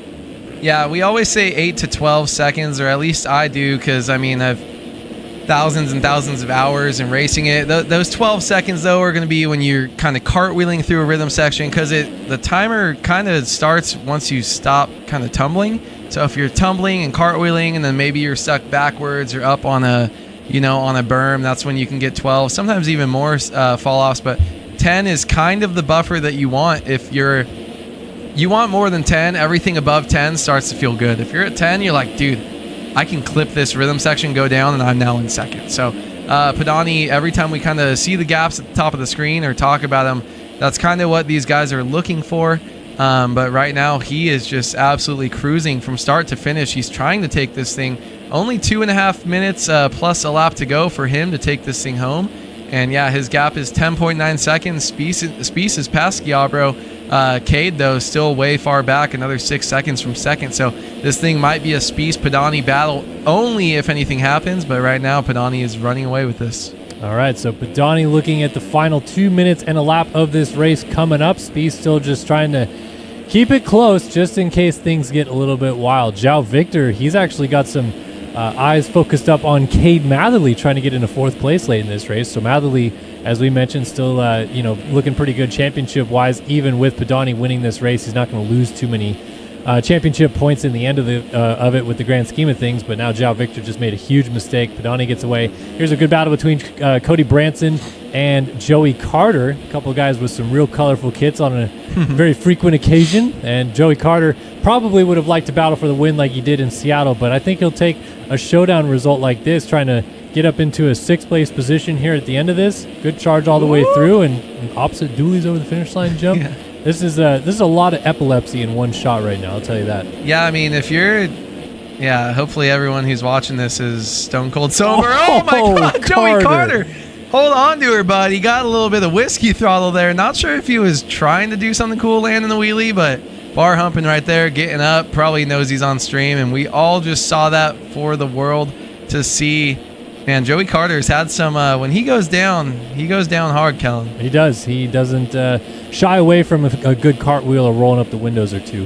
Definitely fun to see all the good crashes that he has. Johnny Padani and Jake Spieth still out front in this one, and time is about to expire. Actually, it's going to be pretty darn close this time, but I'm going to stick with Padani and see if we get an extra lap in this soiree or not, because that could play into Jake Spieth's charge here. 8.7, 55.5, 57.2 last time by. What do you think? Does he get there from here? I think he gets there before. I think there's 2 laps left. I don't think there's 23 seconds left in the track in these two rhythms, really. So looks like he's going to get there. Honestly, you don't slow up too. You're only 8 seconds up, so he has lost a little bit of time to Spieth. Let's see, 12 seconds left on the clock. Takes longer than that to go through this rhythm, or less time than that to get through the rhythm. 6, 5, 4, 3, 2. Maybe you should have slowed up. 1.3 seconds to go when he comes across the line. It might have been worth it. Johnny Padani, now he's down 7.6 seconds is his gap, so it is shrinking. Jake Spieth is sending it behind. Oh my goodness, and he didn't even run like his crazy fastest lap of the race. Padani is slowing down. Look at that tire tap line right there. I love that from Jake Spieth here. Yeah, I mean, he's pushing the envelope a little bit and flirting with disaster along the way, going a little heavy on the landing right there. Like you said, down to 6.5. He was cooking in qualifying, and he's cooking late in the race right now as well, but it might be too little, too late for the number 54 here of Jake Spieth. Down onto the start straight again, and we have got 1 lap to go this time by. Time has expired. He's into the tough blocks a little bit right there, down to 5.6. It doesn't seem like Padani's making mistakes, but Spieth is also not really like crushing it either. White flag in the air. Padani's got a lap to go. Yeah, I mean, he was catching him, I think, up until that whole lap. It seemed like it stayed almost even, 6.5 seconds pretty much the whole way. I think it's crazy how many braking bumps they are getting going into that left-hander, going back down the start straight. That was so rough on that onboard camera. That's easily somewhere you can accidentally throw it away. But this is the man of the hour tonight, just absolutely dominating this 250 East-West showdown from basically start to finish here so far. Throwing some big whips. Only 5.5 seconds, 5 seconds. Probably playing it cool. Honestly, Kellen, I think he's just going to try to keep it clean here. Maybe double, triple, maybe not hit some quads. Avoiding all of those rough right there. Well, doubles in there. He goes for the quad here, and he gets it cleanly, though, and then triples into this corner. One more run in the whoops, and it'll be his for the taking. What a comeback in this race. Johnny Padani is going to get it done in Philadelphia. Your 250 East-West showdown is Johnny Padani. Tsunami on top.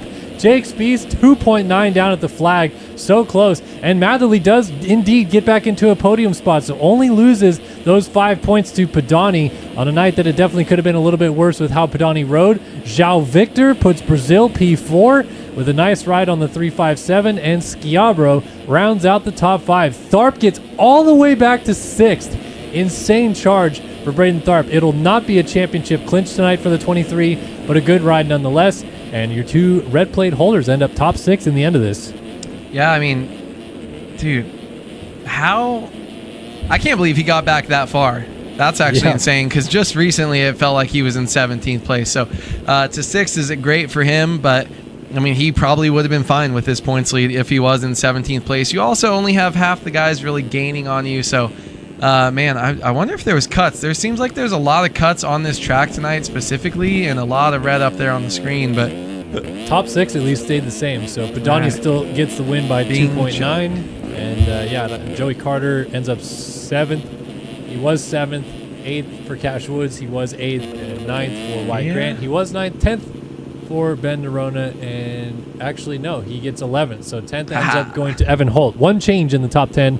Holtzley gets up into the top 10, but your winner, East-West Showdown, Johnny Padani. Yeah, Padani, just absolute domination, Kellen, and both the red plate holders doing what they needed to do. You know, no matter how bad it can be, Braden Tharp still makes it to 6th. You know, Cade Matherly still is in 3rd, still gonna, you know, pretty much both these guys might clinch the title 1 round early, just with the way they're riding and the way that they salvage points here. So kind of great for them. Let's see if Braden Carter can do the same thing coming from the LCQ, coming up in this 450 main event. Do you think Braden Carter finishes top 5? Honestly, yeah. He's had everything thrown at him tonight. Like, it just seems like it's inevitable that he's going to come out of this thing on the other end with maybe even more of a points lead than he had, to be honest. Yeah, I mean, it seems like how we saw, you know, Tharp back in 17th for so long. It seems like we've seen that from Braden Carter multiple times. Why is Luke Sheff in chat saying Shirley in Maine? Shirley got people to give spots? What? No, it's not. I mean, he was 8th. If you let the guy that finished 8th in the LCQ in the main event, like, that's pretty... I will get in my car and drive home. That's pretty crooked. Right now. Like, I'm sorry, I want Seth to be in, but, like... Even if he's 5th and you miss it on cuts, like, you know, Devin Davis or anything in the LCQ, you know, in that situation, no. You're out. Because why would they not put Carter straight in the main event from the heat? I don't know what that's not I don't know what Luke Sheff is talking about right now. Evan Webb said it too, but I think he's just also reading Twitch chat. No, Braden Carter and Joey Carter are not related. And also, will the 2 riders leading 250 standings run 1E and 1W in the final round? Probably not, because the final round is a points-paying race, and I don't know that they'll... maybe they'll have it clinched. Because they're all going to clinch early. Padani just gained 5 points on Matherly, and he was 26 back, so it's 21 now. Like, that's still within range. Do we not have any defending champions in the 250 classes? Because both the defending champions were Balzer and Shirley, and they both pointed out, so they cannot race 250s. That's why. Okay, because I was like, it's so weird having 23. I hate that they're 23 and 25 and red plates, because in my head I'm trying to think of them, and I keep having to pause, and I'm like, Tharp was in 6th. Okay, he was here. So, all right, I need to look at the lineup here to double check this. No, I'm calling the cops. Type in chat. That's not allowed. If Shirley's in, that's kind of. I'm honestly like kind of bummed. No, the ship is not gone. Eaglin has the same freaking points as him, and Eaglin qualified on his own. 44. That's the stupidest 44. Seth Shirley in. Stop it. How? Why? Yep, Can we get a RF? Can we get an admin to talk about this with us? You can't give up 4 spots. Yeah, 4 spots. 4 people gave up their spots in the main event, so Seth Shirley could get in. If I'm gonna message Seth I mean, Shirley one of them right would maybe be T Lang because he's teammates with him. No, it doesn't. You can't give someone your spot. No, T Lang's in. So I don't get it. I don't get it. If Shirley doesn't disconnect. So this is, and look, I mean, I like a lot of the people associated with Battlegrounds and Race Factory. I do. But this is part of why Payson Johnson retired, and honestly, I don't disagree with him. This is a bad take. This is hanging an L on the series because you're manipulating it. Like, it's just not a good look. I get that we want to have a good race and we want to get these guys in, but yeah, I don't agree with this at all. So I think I might be protesting. 450 main is about to start, and it looks like it will start with Seth Shirley on the gate. And here we go. That's not how it works in real life, Luke Chef, and that's not how it should work in this game. I don't give a shit about people giving up their spots. Either way, here we go. 30 Carters sideways, 20 minutes plus a lap. Here we go for round 13 of MotoOption Supercross. We're off and running in Philly. And into first corner, it's Spencer Turley who leads him in, but it's going to be the 7 of Alexis Leclerc who comes out with the race lead. Arnbrister down the inside, takes over the spot, and it's Arnbrister, the rookie, out front, but look at Leclerc jumping over top of him. He's out front on the 7. Yeah, Leclerc, great start by him. We haven't... they get into it. Oh, Leclerc doubles, but still holds on to it. Almost gets landed on by Carter. The back of him, and look at that. Hubbard around the outside is going to get into the lead. Oh, so it's over. Hubbard from Leclerc and Shirley out front. I think Carter just went down on the back tire of Shirley coming onto the start straight as well. Yeah, I mean, wow. I think Hubbard... Oh, my goodness. Look at Spencer Turley absolutely sending it. This is a great little race up front here, but honestly, Kellen, Hubbard is down in the whoops early. And he takes Leclerc with him. Spencer Turley's leading the race. He's side by side with Frank Jackson, but it's Turley now out front here in Philly. Oh, my goodness. Over the tunnel jump we go, and Turley's out front in a MotoOption Supercross main event. Strap in, folks, because he's got some pressure from behind, but look at him. He nails the triple here on the second lap of the race. The number 125 Galaxy program's out front, but he cases the triple in the rhythm section. Jackson jumps over top of him, and into second place goes Tyler Lang. It's now Phil's Ski and Snowboard 1 and a JIBR Co. Yamaha in 2. Yeah, sorry, I'm so thrown off by what happened earlier. This is awesome, though. Frank Jackson, normally a big 4th place guy, that feels like the position he's always in. Doesn't always finish there, but he loves that spot. It's awesome to see him up front in the number 1 spot. And T-Lang, he was in the LCQ, correct? So it's awesome to see him kind of fighting through, or at least was in a lot of carnage and controversy in this race. It felt like barely making it in. Frank Jackson, though, hitting that big triple before the tunnel. And it would be awesome to see him come out here and get a main event win. I love watching Frank Jackson up front. Yeah, so Jackson cruising into the race lead right now. We'll see if he can get away with this as T. Lang in second, dealing with the pressure from Alexis Leclerc. I've got a lot to say about all the bullshit in chat right now. I'm seeing a lot of garbage in here, and I told someone earlier this year that I would be out on Sim if we keep seeing stuff like this. So you guys, put your money where your mouth is. If you want to see some unfair stuff going on the track, that's what you're going to get. But Alexis Leclerc moves into second place, and we got T. Lang drifting back to third right now. D. Davis 4th. Cocroft 5th, and Shirley, who shouldn't even be in this race, is now 6th. Turley 7th, putting the block pass on Pablo Vial. Arnbrister, Hubbard now 10th. Brion, Deering, Castellaneta, Eagland, who's also in this championship fight, in 14th place right now. Where is the champ? Braden Carter not having a good start to his main event, in 18th place right now. Yeah, I want to know who finished 5 to 7 in the LCQ, because Caleb Hall's telling he was told to do it. Braden Carter right here. Look at this. Oh, tried to get a good run through the whoops. Doesn't get off the bike. Still gets hit in the back. Still stays on. That's absolutely crazy. Braden Carter here just trying to survive. Ooh, Devin Davis in 4th place. I see him along the top, and I do not see who's in 5th place because they just shouldn't be there. But Braden Carter trying to push, and he's used to getting these bad starts and having to work his way up from the back. Colby Eagland, other championship contender, also down in 10th place here. So wow, a lot of carnage going on here early, but we're watching Braden Carter just absolutely shred this track right here. But also in 17th place, just like we saw Braden Tharp earlier in the 250 main event. We'll see if he can get some points. Only 7 spots behind Colby Eagland, also battling in the title. Yeah, so Carter just not having the night that he wanted, and he just laid it down again. So this is actually really going to play into the hands now of obviously Eagland and Shirley, who should not be in this race, as the chaos still continues to ensue. Frank Jackson out front almost just went down a little bit nose high on the landing right there. And yeah, big case of the jump right there. So now we got a battle for the race lead brewing. Alexis Leclerc, still looking for his first win of the season, has moved up into second place. And similar to Shirley winning the last couple of weeks, I feel like Leclerc has kind of come into his own in the second half of this championship as well. We did not see very much of him early in the season. He kind of drifted around the top 5 here and there, but not much in terms of race win speed. Now it seems like it's back, and he is ready to fight for this thing here in Philly. Frank Jackson's got his hands full. Yeah, Frank Jackson, I mean, he's been riding great up front, but clearly Leclerc able to make that little bit of, weird little brake tap there on the downhill.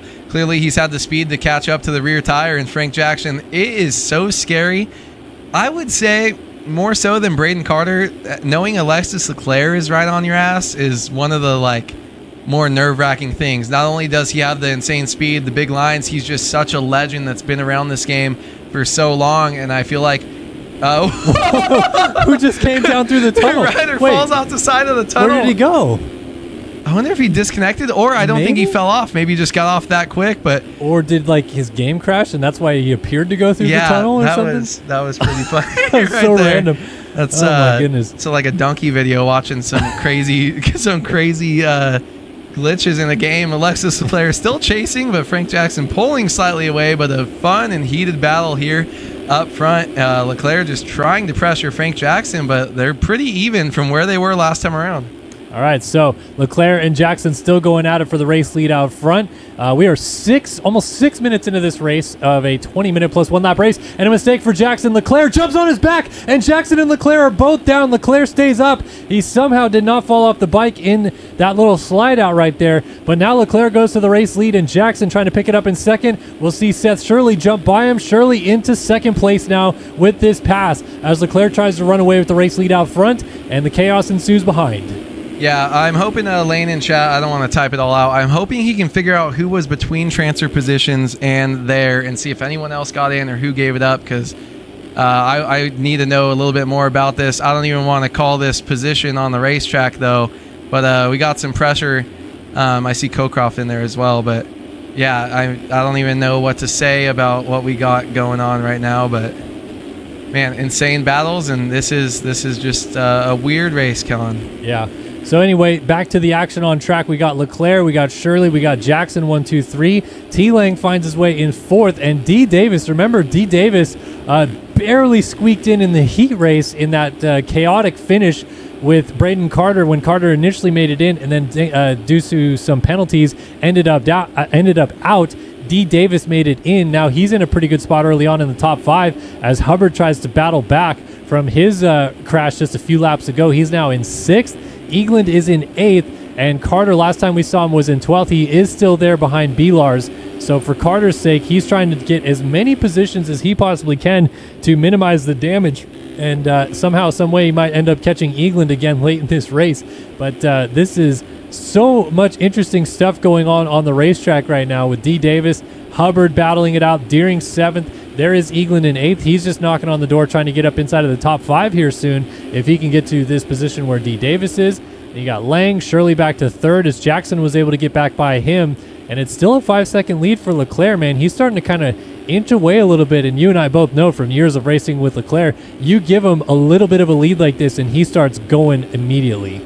Yeah, I mean, he's just he's so used to being up front and winning races, winning championships. I know we don't see it as much anymore, but you just kind of saw the spunkiness that he had behind Frank Jackson. And once you get by and you just have clear air, he's the type of person who can really capitalize on it. And it feels like almost further in the race, there's no pressure. We've seen him get good starts and throw away leads, but I feel like when you get the when you're a third or almost halfway through the race and you get the lead, Alexis Leclerc is someone that can just kind of pull away and absolutely dominate. So I wouldn't be surprised to see this lead keep extending. We see Jackson off the track, surely going to get by here.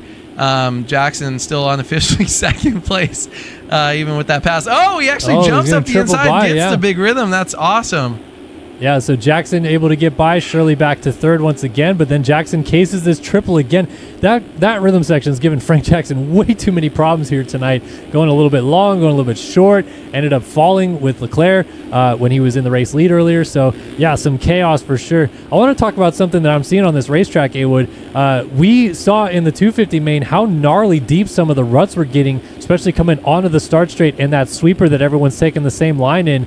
And now, only 9 minutes into this 450 race, I mean, some of these ruts are already pretty burled out. This track has the potential to get very gnarly by the end of this one. Yeah, perfect time to do an onboard lap with Alexis Leclerc, show you guys what the leader is doing. I love how they go so high on that berm there, get a nice cut down to easily get that jump across, then the triple. You'll see even in these normal bowl turns, Leclerc cutting down, the 450 has that power, still get that triple in. This one seems very easy actually for the 450 riders. It kind of feels like they're just on autopilot there. You'll see one big main rut in a lot of these berms. He's electing to ride on that one, but got a little twitch. Look at this though, on the flat sections, cutting inside all of those braking bumps, then going out to the berm because that main line is already getting deep.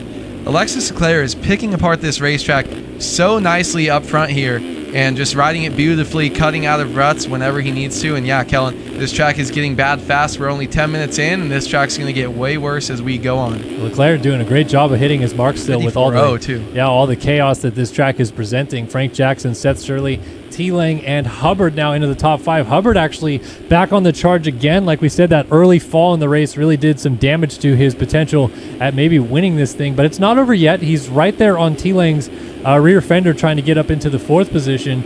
And we saw Hubbard in the heat race, man. He was electric. And if he can find some of that form again in the later stages of this main event, you never know what could happen late in this race, but a mistake right there is certainly going to hurt him. Lang gets a little bit of a gap again. Here's Eaglin in 6th, and we can talk about this championship perspective-wise, and we'll figure out the whole Seth Shirley drama later after this. But at least for Eaglin, 6th place right now, trying to get as many points as possible. That would unofficially be 16 points, I believe, that he would be picking up right now. But Carter has done a good job to recover. He is right behind him. So he's in 7th place, minimizing the damage. Obviously had to come from dead last gate pick out of the LCQ. But, man, just a weird night all around. And Carter's been so up and down tonight, but now it seems like he's back on the charge again. Yeah, Carter is absolutely pushing right now, and I do think it's crazy because whenever he gets a bad start, we saw him in 17th. Again, remember, last time we saw him really on the track, and to make it all the way up to one spot behind your main championship competitor of Colby Eagland is just absolutely crazy that he can do that, and this field is not weak. You have so many fast guys. You have Leclerc leading, who's a past champion multiple times, and you have Braden Carter just getting right back up to where he's only losing 1 or 2 points on the night. It's just crazy what he's able to do, even having to go through the LCQ and having a rough night. That is why he's a 4-time champion and on his way to a 5th, 24. Yeah, he'll be, 23 points back or ahead now in the championship, only losing 1 spot if it finishes like this. It's just crazy what Braden Carter is able to do week in, week out, Kellen. Yeah, I mean, obviously part of this comes from the fact that he won so many races early in the year. He afforded himself a big gap and could make some of these mistakes, but it just seems like week after week we're seeing him come from deep in the field to getting into a good position late. He's passed Colby Eaglin in the last 5 minutes of the last, I think, 3 races alone, and done a great job of that, of course, but it's insane what he's able to accomplish in the second half of these main events when so far these starts have just not been there. Here's T-Lang as Carter jumps down the inside, double in, double out, tries to wheelie over, gets the 3. Wow, still gets it. Insane maneuver right there by Braden Carter. Finds his way into 6th. Eaglin's now 5th. Hubbard 4th. Jackson back to 3rd. Shirley in 2nd. And Leclerc still leads this race 12 and a half some odd minutes into this, but he's cased the finish line jump right there.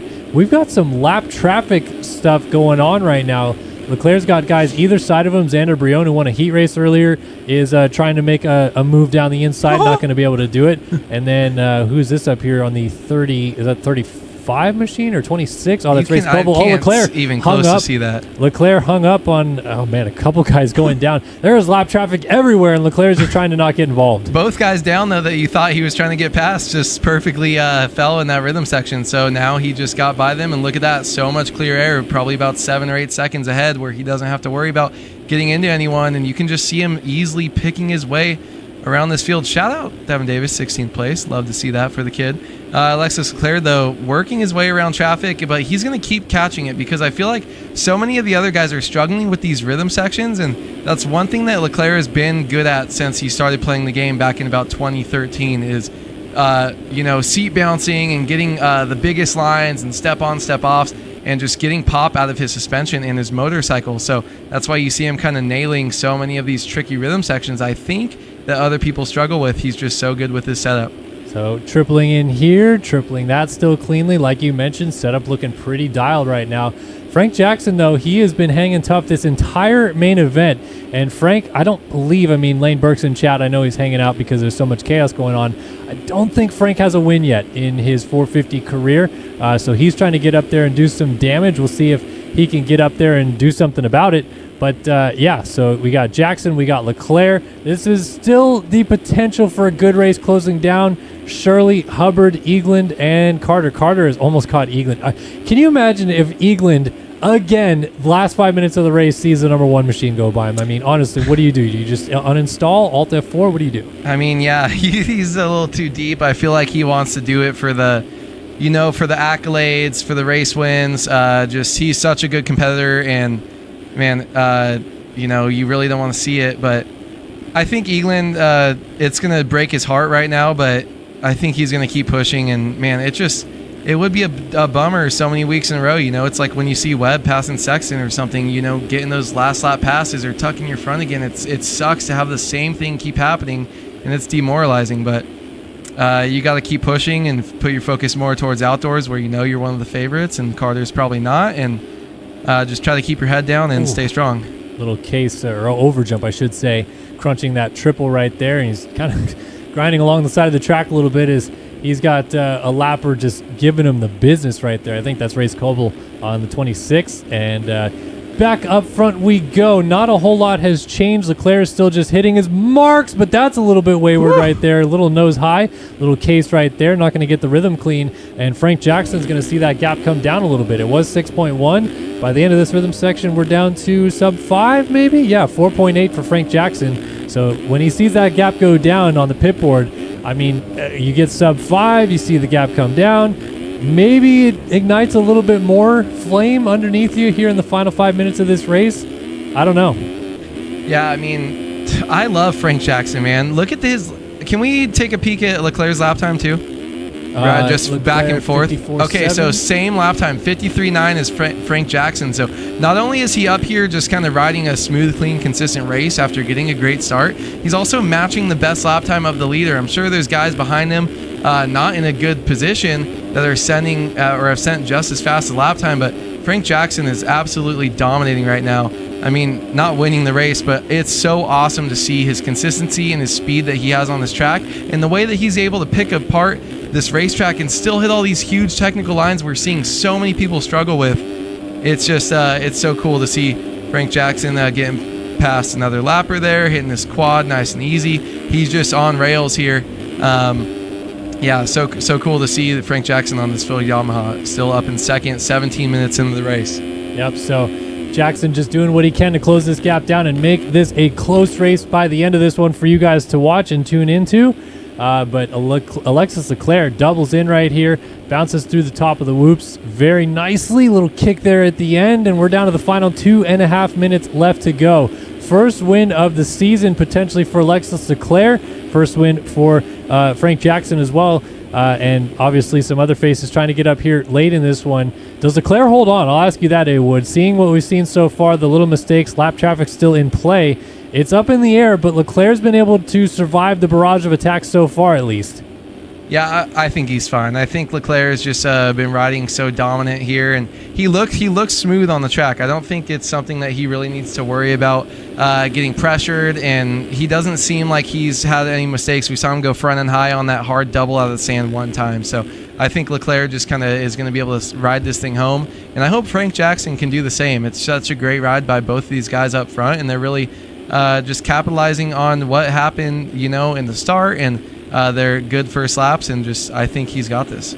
All right, so Leclerc checks in 18 and a half minutes in. Frank Jackson has lost some time by the looks of it. Yeah, a little mistake. And now Seth Shirley is knocking on the door, trying to get into second place. Carter's all the way up to fourth, by the way, and he's coming into the whoops back here in the background, so he can almost see Shirley going the other way on the finish line jump right now. And if Shirley tries to get around Frank Jackson, see how that tussle might end up going down.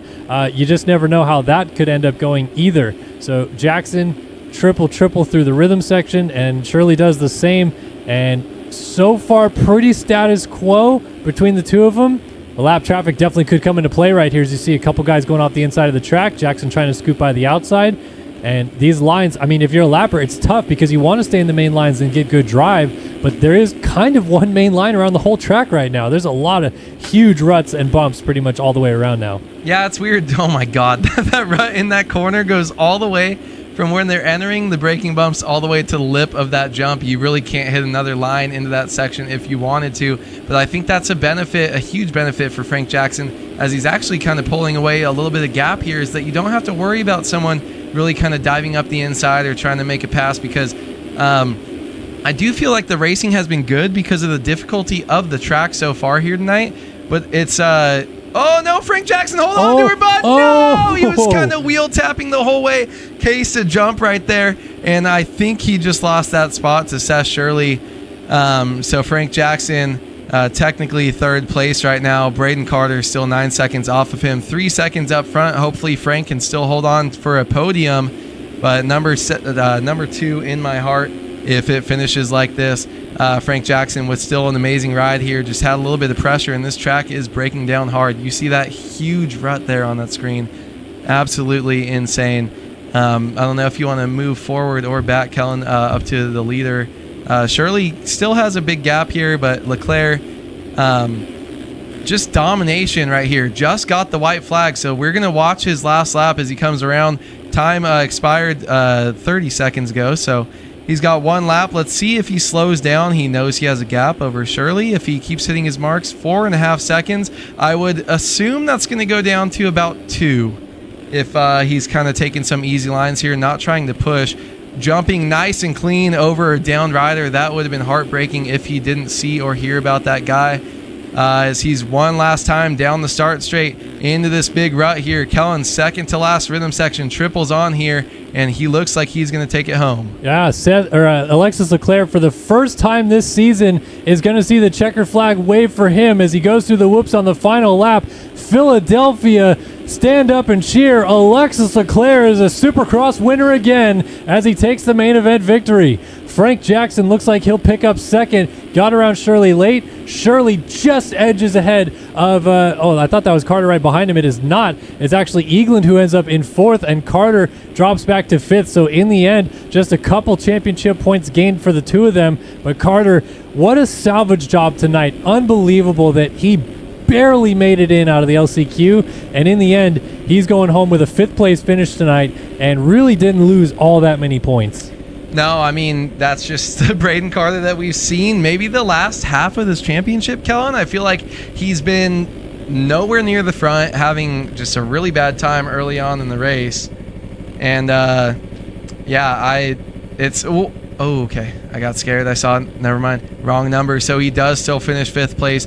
Braden Carter is the master of getting a horrible spot, getting a horrible qualification, in the heat race, going to the LCQs, still coming out only one spot behind Colby Eaglin, and then Seth Shirley, his main championship competitor, so he is still firmly in hold of this thing. That is absolutely crazy. Oh man, there is a lot to unpack. Oh man, what a night. What a night indeed. And Alexis Leclerc picks up the win here in Philadelphia. That is going to do it for us over on the TikTok side, by the way. We don't have our cameras set up over there, so we don't really have a closing spiel that we can give you guys. But thanks, everyone, over on the TikTok side for tuning in. Tons of live viewership tonight, and appreciate you guys all who watched over there. I mean, we got 92 new followers. That's awesome. Thank you guys so much for the support. So, yeah, appreciate it, and we'll see you guys a little bit later on. But that is going to end our TikTok stream over there, and we'll jump back in studio here post-race. Trying to decide if I want to bite my tongue or not, to be honest. We could either go fully hard or just end the show and bite tongue, and I don't know either what I want to do. Or we could each do one. Yep, I don't know. Very disappointed is the way I'll say that. I put a lot of time and effort into doing these streams. You come down and you know, we try to make these streams look as professional as possible. And we try to call the races as are. And when an LCQ battle sees a championship contender not make it, and we hype that up, and then all he does is beg to get into the main event and tell people, hey, don't race, pull off to the side. You know, I would rather race. Like, let's keep the championship going. No, I'm not with that. I'm not with that decision by RF.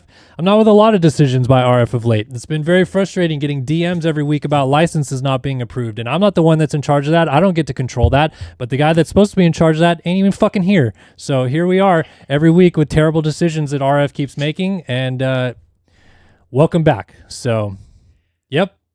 I also think I hate that Caleb Hall's the only one on the gate. So I'm getting an excuse from the rider that benefited along with Cocroft. He also benefited that if riders don't show in real life, they get the gate pick. That's not true. That's injury or bike malfunction or different. It's also not the way that this has done since 2011. So we have 14 years of MX Simulator racing where if I fucking go eat dinner and I don't get back by the time my main starts, I'm not in there and you aren't either. But the fact that I had Caleb Hall in the chat saying, I didn't want to, someone told me to, so I did. And Caleb Hall is not the only one. So we had out of the people that weren't in the main event is Austin Schaefer, Body Parker, Blake O'Brien. Oh no, Body Parker and Blake O'Brien didn't want to take the spots. So the next two in were Cocroft and Shirley. So they did not go in. Schaefer, Seabolt, Caleb Hall, some weird combination of them did not make it.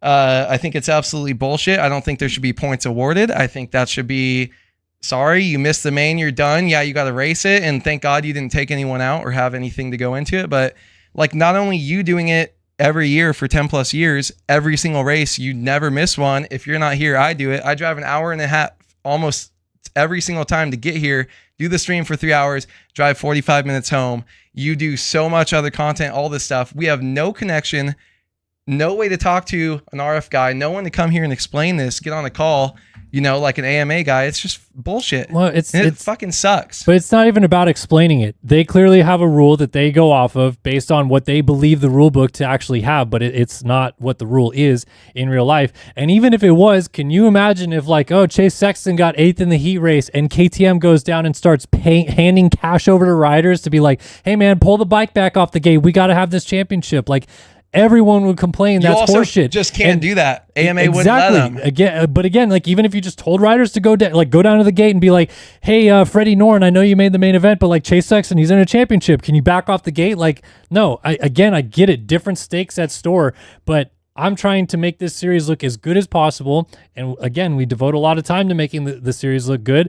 And in the end, we had a guy that finished 8th in the LCQ just finish what, 3rd? In the main event? The fucking main event. 3rd in the main event. 4 guys make it in. And it wasn't only him, the fact that they let other ones. So then I got the excuse that the fact that though the scripts populate from everyone in there, it goes, no, it doesn't, hasn't ever force played 5th, 6th, 7th, 8th, 9th, 10th in the LCQ, because that's how it works. Force play, force spec, lock the server. That's how the server works on the back end. So there was a way or some weird thing that just changed for the first time ever where they got someone in, because sometimes they do 2 restarts or they have to edit the scripts by hand to get those people in when something does happen. If there is a 5th wide punt in the last corner, it takes time to add that person in because that person's getting an instant penalty without getting the protest. So it's just bullshit. I hate the fact that I told you earlier I love Seth Shirley. He doesn't see anything wrong with it. I haven't kept reading messages to see if there's anything else, but